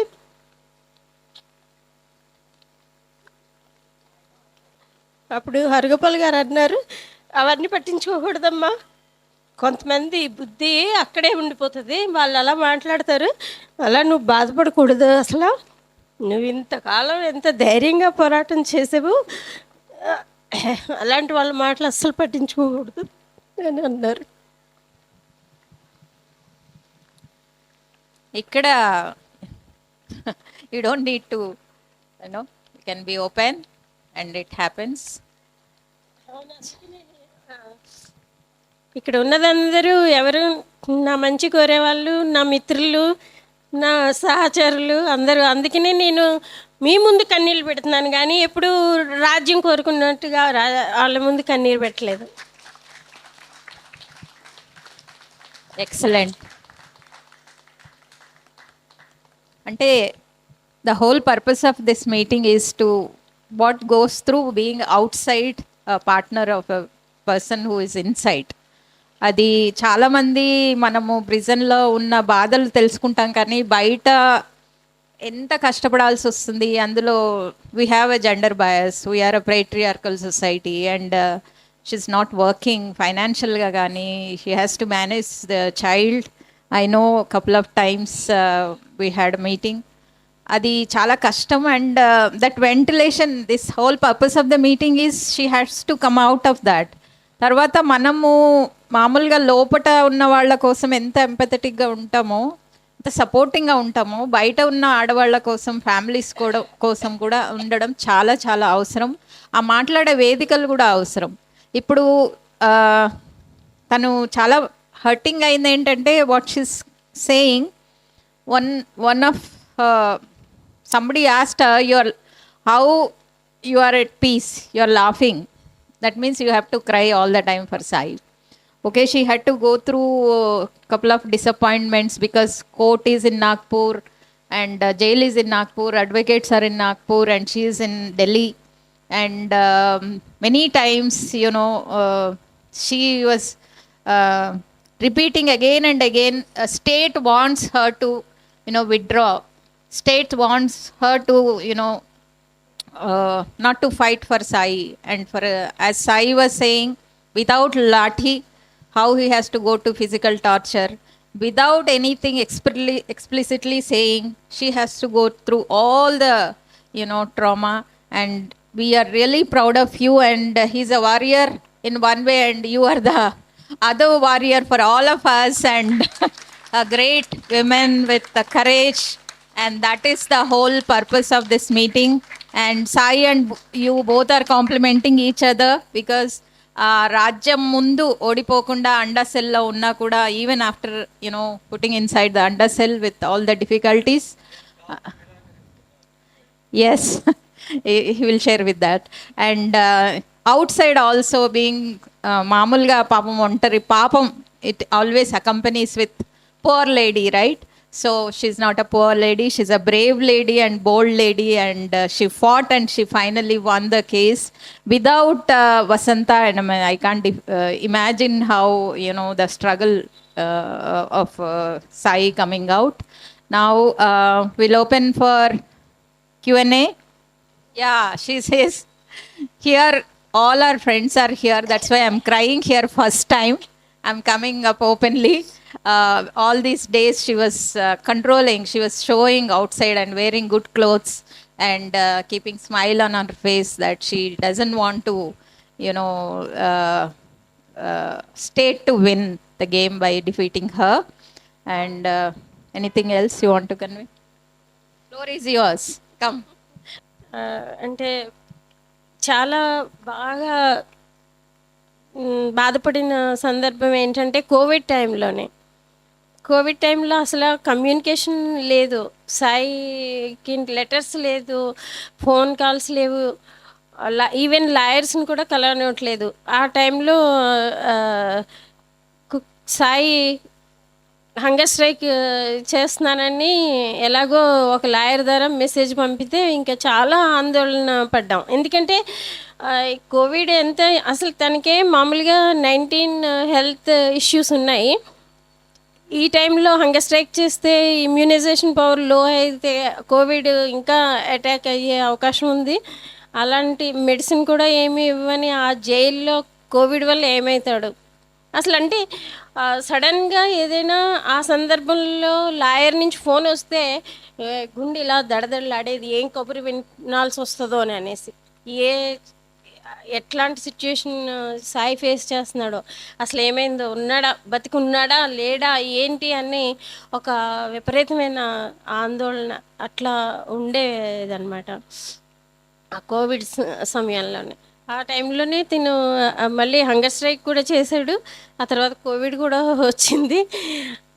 మెడిసిన్ అది కూడా పెద్ద పోరాటమే. హంగర్ స్ట్రైక్ చేయడానికి కూడా తనకు కారణం ఉన్నది. ఎందుకంటే అక్కడ ఎవరితోటి మాట్లాడించట్లేదు. ఇక్కడ సుప్రీంకోర్టు ఏమో చెప్పింది phone calls, video calls allow చేయాలని, ములాఖాత్ లేకపోయినా లాయర్స్తో కూడాను. కానీ ఈవెన్ లాయర్స్ని కూడా, అడ్వకేట్స్ని కూడా కలవనివ్వలేదు. అట్లా మరి లైఫ్ సేవింగ్ మెడిసిన్ అందకపోతే ఎట్లా అయినా, కార్డియాక్ పేషెంట్ ఎట్లా అనేసి ఒక ఆందోళన ఉండేది. ఆ టైంలో ఎలా అయినా ఎన్ని లెటర్స్ రాసాము. అప్పుడే కాదు, అసలు మొదటి నుంచి కూడా.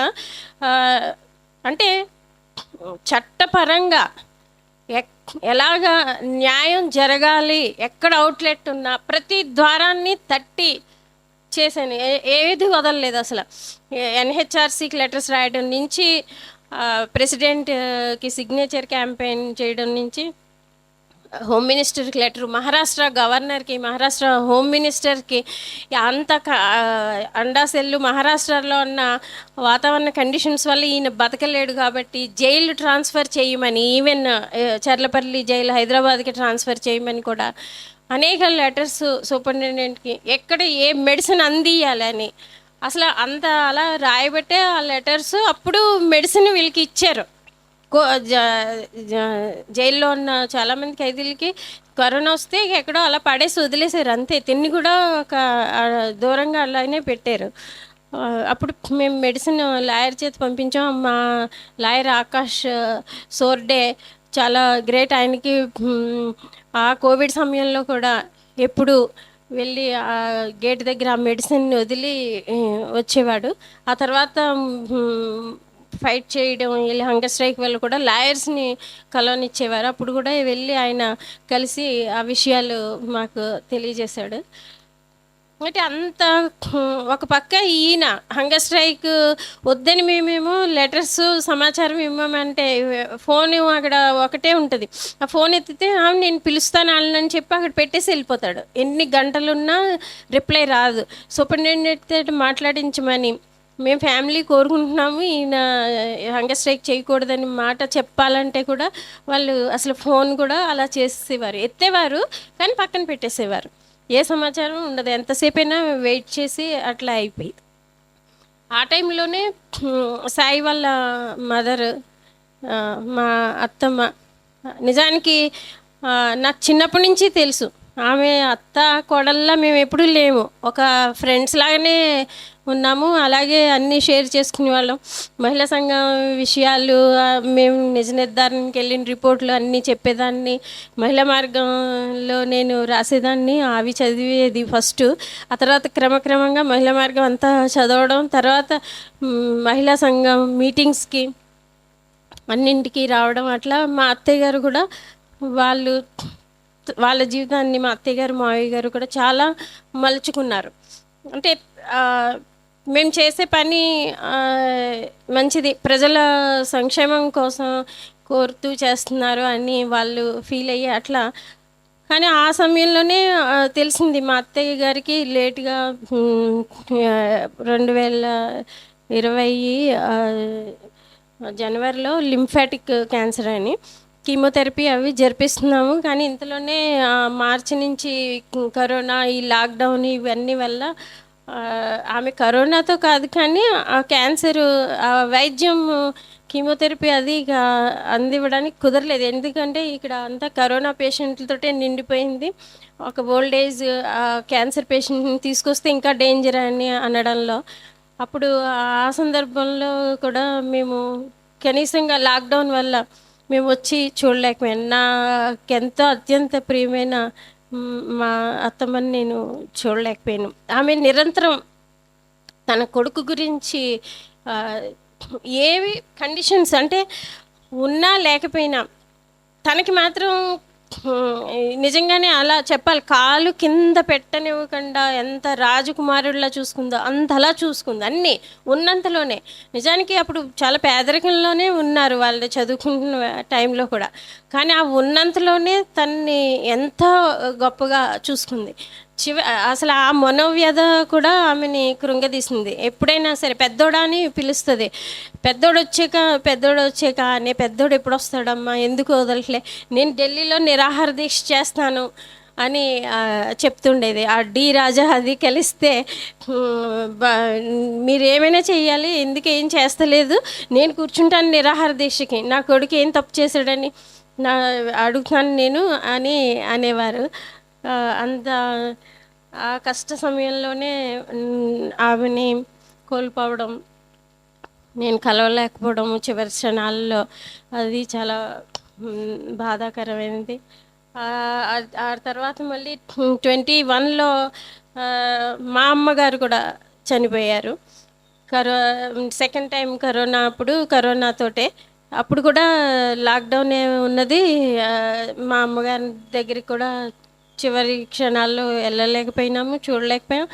అసలు ఈ ప్రాసెస్లో సాయి అరెస్టు, జైలు, సాయి విడుదల కోసము ఇవన్నీ చేయటంలో మా అమ్మగారిని నేను చూడడానికి ఇంత సమయాన్ని కూడా వెచ్చించలేకపోయినాను అని ఒక బాధ చాలా ఉన్నది. ఎందుకంటే మా అమ్మగారికి లాస్ట్లో కొంచెం షార్ట్ మెమరీ లాస్ వచ్చేసింది. ఆవిడకి ఇంకా నిరంతరం ఒకళ్ళు ఉండి చూసుకోవాలి. అందరు సిస్టర్స్ ఒక్కొక్కళ్ళ దగ్గర వెళ్ళి కొన్నేసి రోజులు ఉంటున్నారు, చూస్తున్నారు. కానీ నేను మాత్రము ఒక్కదాన్నే ఉన్న టైంలో ఢిల్లీ తీసుకొచ్చి చూడలేని పరిస్థితిలో నేనేమి నా వంతు బాధ్యత చూడలేకపోయినాను. ఒక అసంతృప్తి, బాధ ఇప్పటికీ ఉన్నది. అంటే కోవిడ్ ఒక పక్క మనసు, మానసిక సంబంధాలని ఎలా విచ్ఛిన్నం చేస్తూ వెళ్ళిందో, ఆ కోవిడ్ని ఉపయోగించుకుని స్టేట్ ఇంకా నిర్బంధం, ఎంత రాజ్య నిర్బంధం పెంచిందంటే మనిషి ఒకరినొకరు కలవడానికి, చూసుకోవడానికి, ఏ పనైనా చేయడానికి కూడా దూరం అయిపోయిన సందర్భాల్లోకి ప్రజానికాన్ని నెట్టేసింది. అంత దారుణం అయిన పరిస్థితిని కూడా రాజ్యం తన అణిచివేతకే ఉపయోగించుకున్నది. అది కూడా బాధ. ఎంతోమంది మైగ్రెంట్ వర్కర్స్ చెప్పులు లేకుండా కాలినడకన ఊరొదిలి వెళ్ళిపోతూ చనిపోతున్నవి, ఈ న్యూస్లు కూడా చూసి మనసు ఎంత కలిచివేసింది. ఇట్లా చెప్పుకుంటూ పోతే చాలా ఉన్నాయి. సుజాత గారు మీరే చెప్పాలి. Sai Baba has to write a prison diaries and Vasanta has to write other stories of being a woman. And she says that COVID time was the toughest time in her life because Sai declared a hunger strike in the jail, and he was not getting medicine, and she was so scared because she has no information. Not having an information is such a traumatic about the partner. And whenever she gets a call from anybody, she used to fear that maybe it's some news about Sai. That was the fear. And she lost her mother-in-law, Sai's mother. I still remember that we got a message from Delhi that last minute Sai mother needs a center. I think many of us were running around for keeping her and, doing arrangements, because all of us at that time working on the COVID, I still remember. And she could not come and see mother-in-law who was very close to her. And also she lost her mother. And even for her, she says that maybe Alzheimer's or her mother is going through and going rounds with daughters and staying there because she has to be with somebody's care. She could not come and take her mother because she's alone in the Delhi, and she says that is also a painful moment. She could not come and see her when she passed away, and that was a guilty haunting her. And like that, she says there were many stories, and to reveal, probably she'll also write for us all the stories. And now anything from Aparna? Yeah. So when we say stories, I'm a story writer here. So I have a few questions to Sai sir. So we got to know that you have published a few books. You're a poet yourself. If you can recite your poem.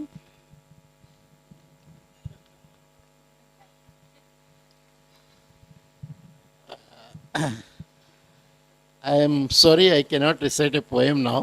Okay, no problem. But I would tell you a small story. మీకు ఒక విషయం చెప్పాలి అసలు. సాయి జైల్లో వెళ్ళి లెటర్స్ని కవితల్లో వచ్చాక publish అయింది, కానీ సాయికి అంతకుముందు సాయి కంటే నావే ఎక్కువ పబ్లిష్ అయినాయి. నేనే కాలేజ్ మ్యాగజైన్స్కి అది కవితలు రాసేదాన్ని. I hope everyone got it, or you want me to translate it in English? Okay. So she says that, okay, Sai also has,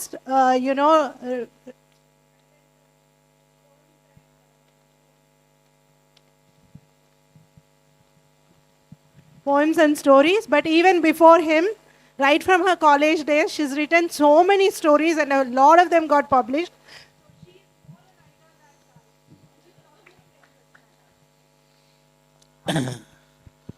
That is very much true.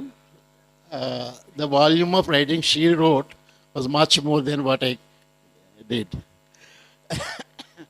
Her plays were played hundreds of times, performed.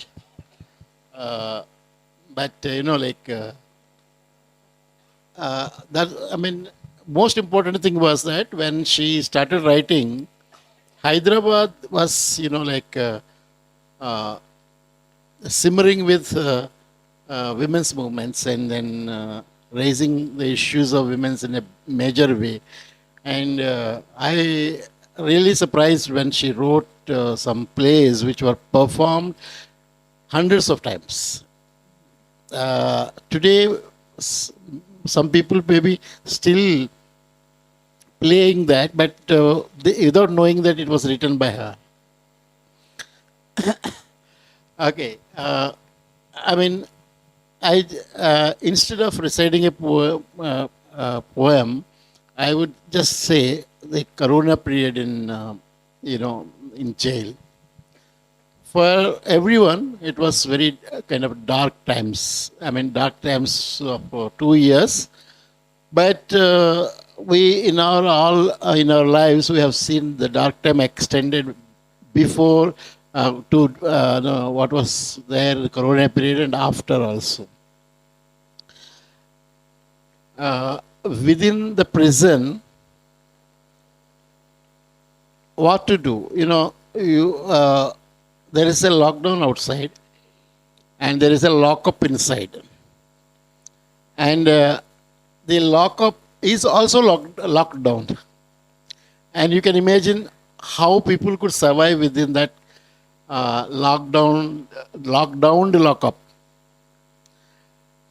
So the newspapers were stopped. Mulakat was stopped. Interactions with the lawyers were stopped. Nobody would be taken to the court for any court attendance. And no books will be allowed. Everything was closed down.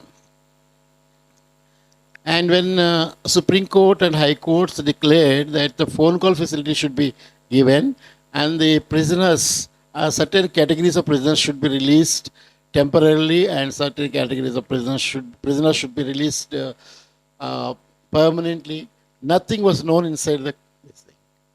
And using this also, the prisoners violated the Supreme Court guidelines, High Court guidelines, everything. In such a situation, the people who lived in under cell, some of them turned mad. It's a very offensive term to use. But, I have to use that term because, it was violence. And very, very good-natured prisoners turned violent. And some people who cannot, turn violent, used to be violent by killing from morning to evening the flies. Nothing else. There are many flies, thousands of flies and lakhs of flies in the prison. You go on killing or go on destructing even the wall. You don't know what to do. And, the food was very scanty. And then nothing was available. You don't know what to do. All that you can hear is now every now and then a particular prisoner's mother died, a particular prisoner's sister died. All that's the only news that you used to get.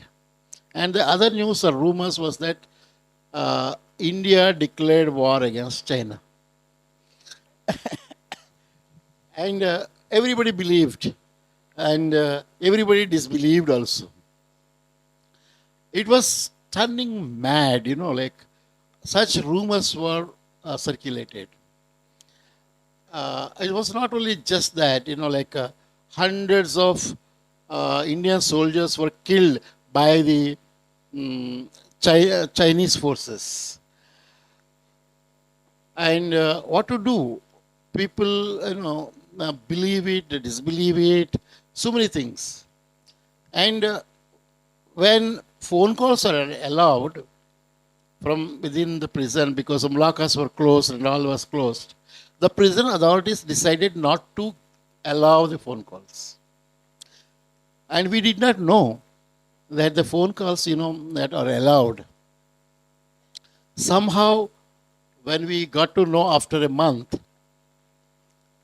we asked the prison authorities that the phone calls are allowed and so you should provide us the phone calls. They said, no, nothing was that, like that. Then the letters, you should send the letters. How can you stop the letters? Even if the lockdown is there, there was a facility which was like e-speed post. You submit that in the local post office, and that will be scanned and sent to the prisoner. That facility was even introduced there, but we were not told. So many things happened at such a time when the people were turning mad and crying and dying like flies in front of our eyes. I decided to start hunger strike with all the demands which were legitimately declared by the Supreme Court of India, different high courts. And that was a very bad period also to go on hunger strike. Vasanta was trying to communicate with the prison authorities to stop my hunger strike.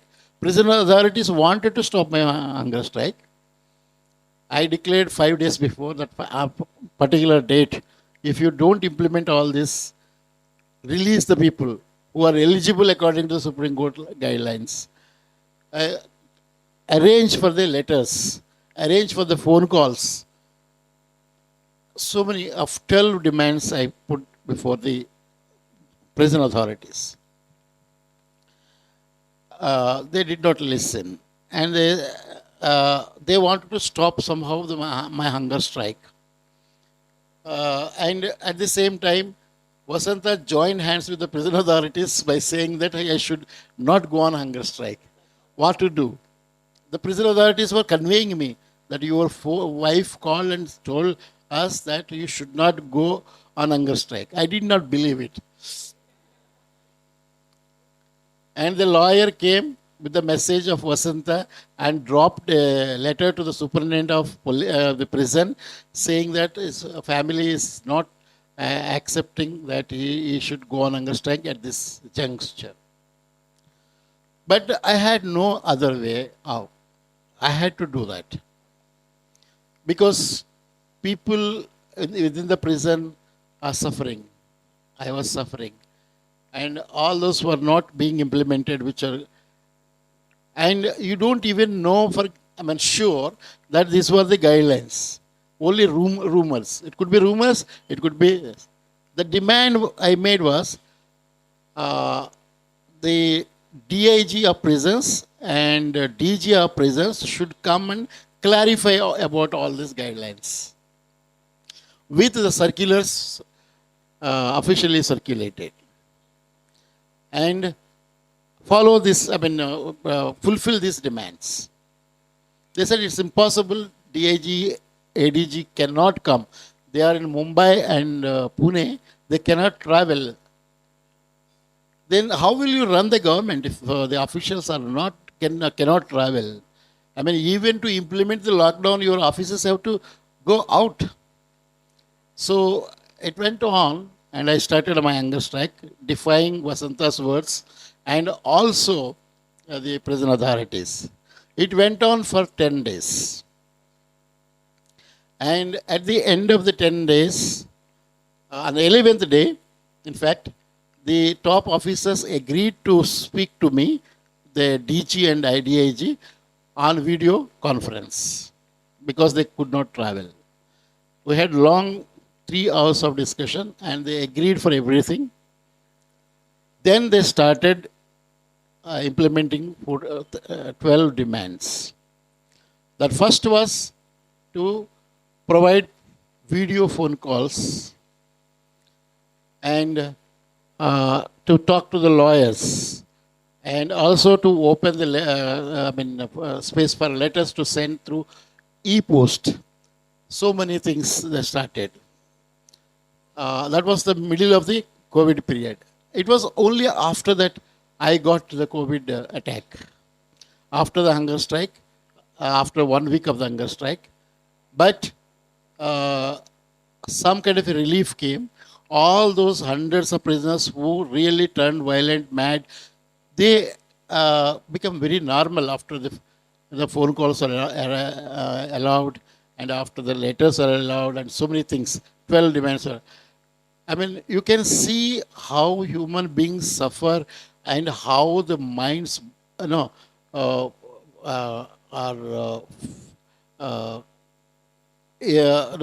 with that suffering, the minds get blocked, and even then they did not violently reacted on the other prisoners. They were the violence they are showing on the walls, on the flies, and so many things. You can see that most of the prisoners are not violent or criminals. Anyway, to conclude this particular episode of my hunger strike, and in fact, I had gone through hunger strikes several times. But the longest was 12 days of this one, because first day, on the 11th day, talks failed, and 12th day, they had to accept those. On other days, I had to go on hunger strike to stop the torture of prisoners, to stop the torture of mentally challenged prisoners, and to stop the use of installation of CCTV camera in front of my cell, and for books, and for many of the letters Vasanta wrote to me were not given several times for those letters, so many things. But they were shorter periods, 2 days, 3 days to 5 days at several levels. The hunger strike was only the way you could achieve at least certain demands. Otherwise, you are denied even the basic things which are allowed by the rules of the manual also. Now I understood why Sai was released, because he was fighting even in the under cell for rights. Now they will design something else to put you inside, and that's a remarkable thing. Now we'll open up a session for Q&A. Brief questions and brief answers from more on Vasanta. And yeah. Unfortunately, we have to close in the next 5 minutes. I know that all of you have lots of questions, but it's lovely that we're seeing so many young people. Everybody's noticing the fact that there are so many young people around in this room. You will have lots of opportunities in future, but we will take one question from here, and then we can take one more question there, and then in this geographies, if anyone wants to ask a question here, one. Yeah, so 3 questions. We'll take all of them at one go and then respond to them. My request to you is to stay focused on asking questions, putting questions to Vasanta Garu. And that's basically because you'll have lots of opportunities to hear from Sai anyways. So. Hello. Yeah, thank you so much. Vasantha ma'am, అసలు మీ ముందు ఇలా నించోవడం అంటేనే చాలా ఆనర్గా feel అవుతున్నాను నేను. మీరు ఎంత కష్టపడ్డారో ఈ లాస్ట్ 10 yearsలో ఇమాజిన్ కూడా బయట నించొని చూడడం. కామ్రేడ్ సాయి సార్ ఒక్క ఫైట్ చేస్తే మీరు ఇన్విజిబుల్ లైక్ అసలు ఎలా ఫైట్ చేస్తారో కూడా నేను నమ్మలేకపోతున్నా. బట్ నాకు సాయి సార్ యాక్టివిజంలో ఉన్నందుకు ఎప్పుడైనా మీరు బాధపడ్డారా? సాయి ఇలా చేస్తూ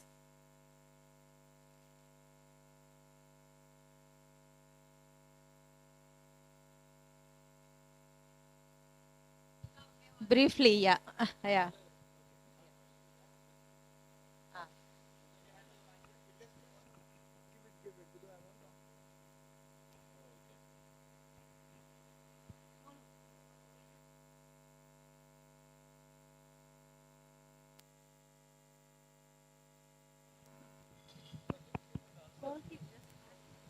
We'll take all 3 questions at time and to save time. Hello. Yes, sir. Regarding ma'am, how you can help reinstate the job as a professor in the university? One more? Yes.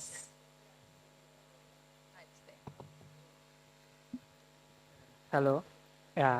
Ma'am, we talk about love as a personal thing many times, but your story has brought out the political feeling of love and how it works. And but the question I'm about to ask is a personal one, so I understand if you don't want to answer it. You spoke about your childhood days and your teenage when you first met. Do you remember when you felt like you might have fallen in love with him? అది అలా అని అనిపించలేదు నాకు ఎప్పుడూనే. ఎందుకంటే మేమేమీ beyond చేయట్లేదు. మన రాజ్యాంగం కల్పించిన హక్కులు రాజ్యమే వైలేట్ చేస్తున్నప్పుడు క్వశ్చన్ చేస్తున్నాం మేము. అది ప్రతి పౌరుని బాధ్యత అవ్వాలి. మనం ఎప్పటికప్పుడు మన రైట్స్ గురించి పోరాడుతున్నప్పుడే ఈ అధికారంలో ఉన్న ప్రభుత్వాలకి కనీసం ఆ రైట్స్ని ఇంప్లిమెంట్ చేయాలన్న ఆలోచన ఉంటుంది. లేకపోతే ఇంకా మనల్ని అణిచివేయాలని చూస్తాయి. అందుకోసం అది ఎప్పుడు అనుకోలేదు. అసలు అలా పోరాటానికి దూరంగా ఉంటేనే మనం తప్పు చేసినట్టు అన్న ఫీల్ అయ్యాను. ఎందుకంటే మీకు ఒక ఉదాహరణ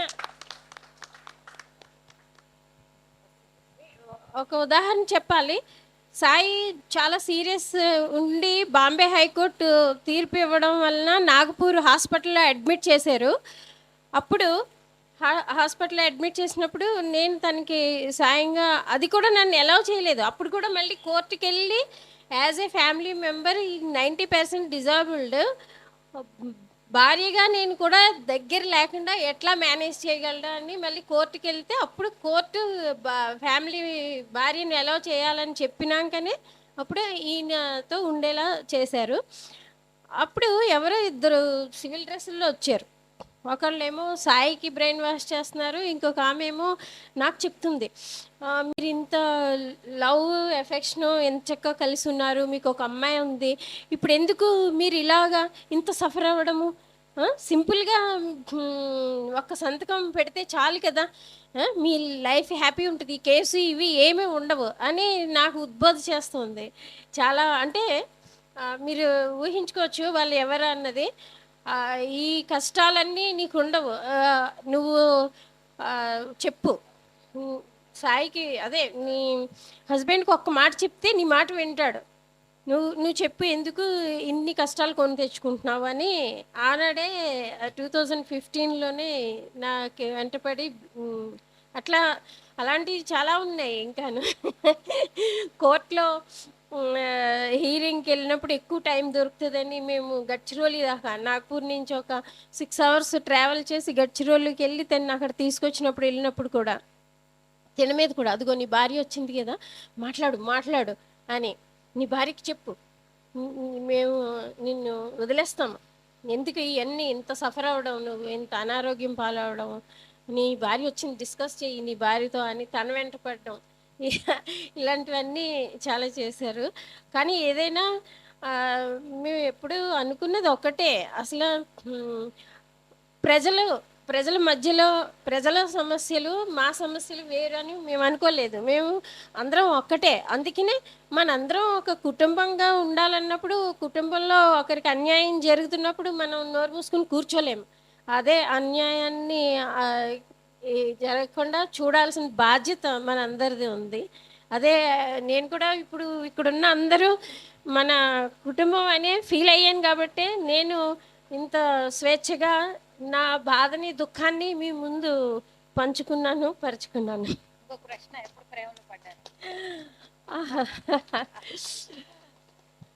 అదే యాక్చువల్లీ 10th అసలు ఇద్దరు వేరే వేరే స్కూల్స్. తనేమో Saint John's boys high school, నేను జెడ్పీ గర్ల్స్ హై స్కూలు అమలాపురంలో, ఈస్ట్ గోదావరి జిల్లా మాది. అయితే అక్కడ అందరూ 10th ఇంగ్లీష్ మ్యాథ్స్ ఫెయిల్ అయిపోతూ ఉండేవారు. మాకు కూడా భయం వేసింది. మేము మంచిగానే ఫస్ట్ క్లాస్ స్టూడెంట్స్మే, కానీ ఏంటి అందరూ ఫెయిల్ అయిపోతున్నారని మేము కూడా ట్యూషన్ పెట్టించుకున్నాం. ఆ ట్యూషన్లో మొట్టమొదటిసారి సాయి చేతులకి చెప్పులు వేసుకుని అట్లా పాక్కుంటా వస్తే ఆశ్చర్యంగా చూశాను అనమాట. కానీ ఏంటి ఇట్లా ఉన్నాడని, తనకి నడవలేడు కాబట్టి అట్లా ఎవరైనా సైకిల్ మీద తీసుకుని వచ్చేవారు. వాళ్ళ తమ్ముడు ఎంత చిన్నగా ఉన్నా ఇంత కూడా పడిపోకుండా ఫెడల్ తొక్కుతూ సైకిల్ మీద ముందు కూర్చోబెట్టుకుని సాయిని కాలేజీకి ఏంటి, ట్యూషన్కి ఏంటి, స్కూల్కి ఏంటి తీసుకెళ్ళేవాడు అనమాట. అట్లా మ్యాథ్స్ కొన్ని చెప్పేశారు మాస్టరు. అయితే అది రిపీట్ నెక్స్ట్ చాప్టర్స్లోకి వెళ్ళిపోవాలంటే ఈయనకి అర్థం చేయించాలి. ఈయన కొంచెం లేట్గా వస్తే నాకు అప్ చెప్పారనమాట, ఈయనకి మ్యాథ్స్ చెప్పమని. అట్లా నేను ఆయనకి మ్యాథ్స్ చెప్తే ఇంకా ఆయనకేమో ఆశ్చర్యం, అమ్మాయి అయ్యుండి ఇంత ఫాస్ట్గా ఈ మ్యాథ్స్ ఇట్లా చెప్పేస్తుందని తనకి ఆశ్చర్యం. ఆ సందర్భంలోనే మేము సాహిత్యమే మమ్మల్ని బాగా కలిపింది. అప్పుడు గురజాడ, చలం, శ్రీశ్రీ ఇవన్నీ చదువుతూ ఉండేదాన్ని. తను కూడా చదివేవాడు.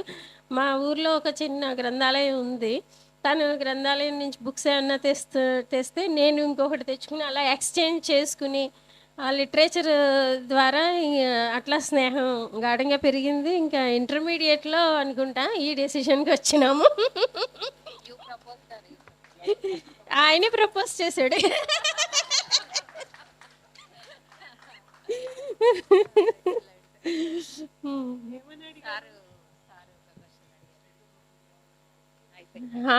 అది అది కూడా చాలా మన ముందు ఉన్నది అదే. ఇప్పుడు వరకుని 2 సార్లు హైకోర్టు ఎక్విటల్ ఇచ్చిన, సుప్రీంకోర్టు 2022లో స్టే ఇచ్చి అడ్డుకోవాలని ప్రయత్నించిన, మళ్ళీ కూడా హైకోర్టు ఇప్పుడు స్పష్టంగా ఇచ్చింది. ఏ మాత్రము ఏ నేరము లేదు, ఏ సాక్ష్యము లేదు, ఈ శిక్ష రాంగ్ ఇచ్చారు అని ఇచ్చింది కదా. ఇప్పుడు ఆయన్ని ఆ శిక్ష ఆధారంగానే ఆయన్ని జాబ్ నుంచి టెర్మినేట్ చేస్తారు. ఆ టెర్మినేట్ చేయడమే తప్పు అని నేను ఆల్రెడీ కోర్టులో ఛాలెంజ్ చేశాను. అది నడుస్తుంది. కానీ ఆ కోర్టులు అసలు ఈయన్ని ఎప్పుడైతే వదిలేశారో ఇక అన్ని బంధాలు క్లోజ్ అయిపోయినట్టే. వెంటనే యూనివర్సిటీ రీఇన్స్టేట్ చేయాలి. కానీ ఇప్పుడు మన యూనివర్సిటీలో అధికారంలో ఉన్నవాళ్ళు, అధికార పార్టీకి బంధుమిత్రులు కాస్త ఒక స్టెప్ వెయ్యరు, కానీ వేసేలాగా మనమందరం చెయ్యాలి. ఇప్పుడు ఇది నా బాధ్యత కాదు, మీ అందరి బాధ్యత. ఈయన రీఇన్స్టేట్ అయ్యే వరకు ఏ పోరాటం నడిపిస్తారో అది నడిపియాలి మీరు. I remember Sai is also good cook. మా ఆయన బాగా పచ్చళ్ళు పెడతారు అని చెప్పేటప్పుడు now I will come back to good old days with all the moment, and thank you very much Anant and Lamakaan for giving us a wonderful opportunity. Thank you. Yes, what she said at the last was not clear because she said it in Telugu. She said the answer to this question of how are you going to get the job back, she said it's your responsibility to make sure that it happens. Basically because the court has basically acquitted him fully. There's no charge against him. He's not been convicted of anything. Therefore, them not giving him his job back is completely wrong in law. But we have to put pressure on the government to get that thing done, is what she's saying. Okay, so we're going to stop now. We have to stop. The rain has stopped. And I think it's time for good. Lamakaan will have to shut down. It's an open place, but it has to shut down at some point of time so that the workers will get some time to rest for the night. But thank you so much, Aparna. Thank you so much, Sujatha, and thank you so much, Vasanta Garu. I just want to say one last thing before we close. The reason why I asked Sujatha and was the Aparna Garu, I was wondering what was the logic in my head. The logic was basically very simple. That one of the things that I've always admired about women and their struggles is the ability to build solidarities in the most unlikely circumstances. Right? And these solidarities often go across generations. Right? So ma ammagaru, ma attagaru, right? That's how the story begins. And I think it's really, really important for us to pay attention to how that works. And that's what I wanted to hear from Sujatha. That's what I want to hear from Aparna. And that's the reason why I had the two of them also on this dais. So thank you so much for agreeing. And one last thing, Arunank, you want to give the books to, you want to do it later? Okay, that's fine. All right. It is? Yeah. It is. Yeah. Okay. So we're closing now. Thank you so much. Please give a big hand.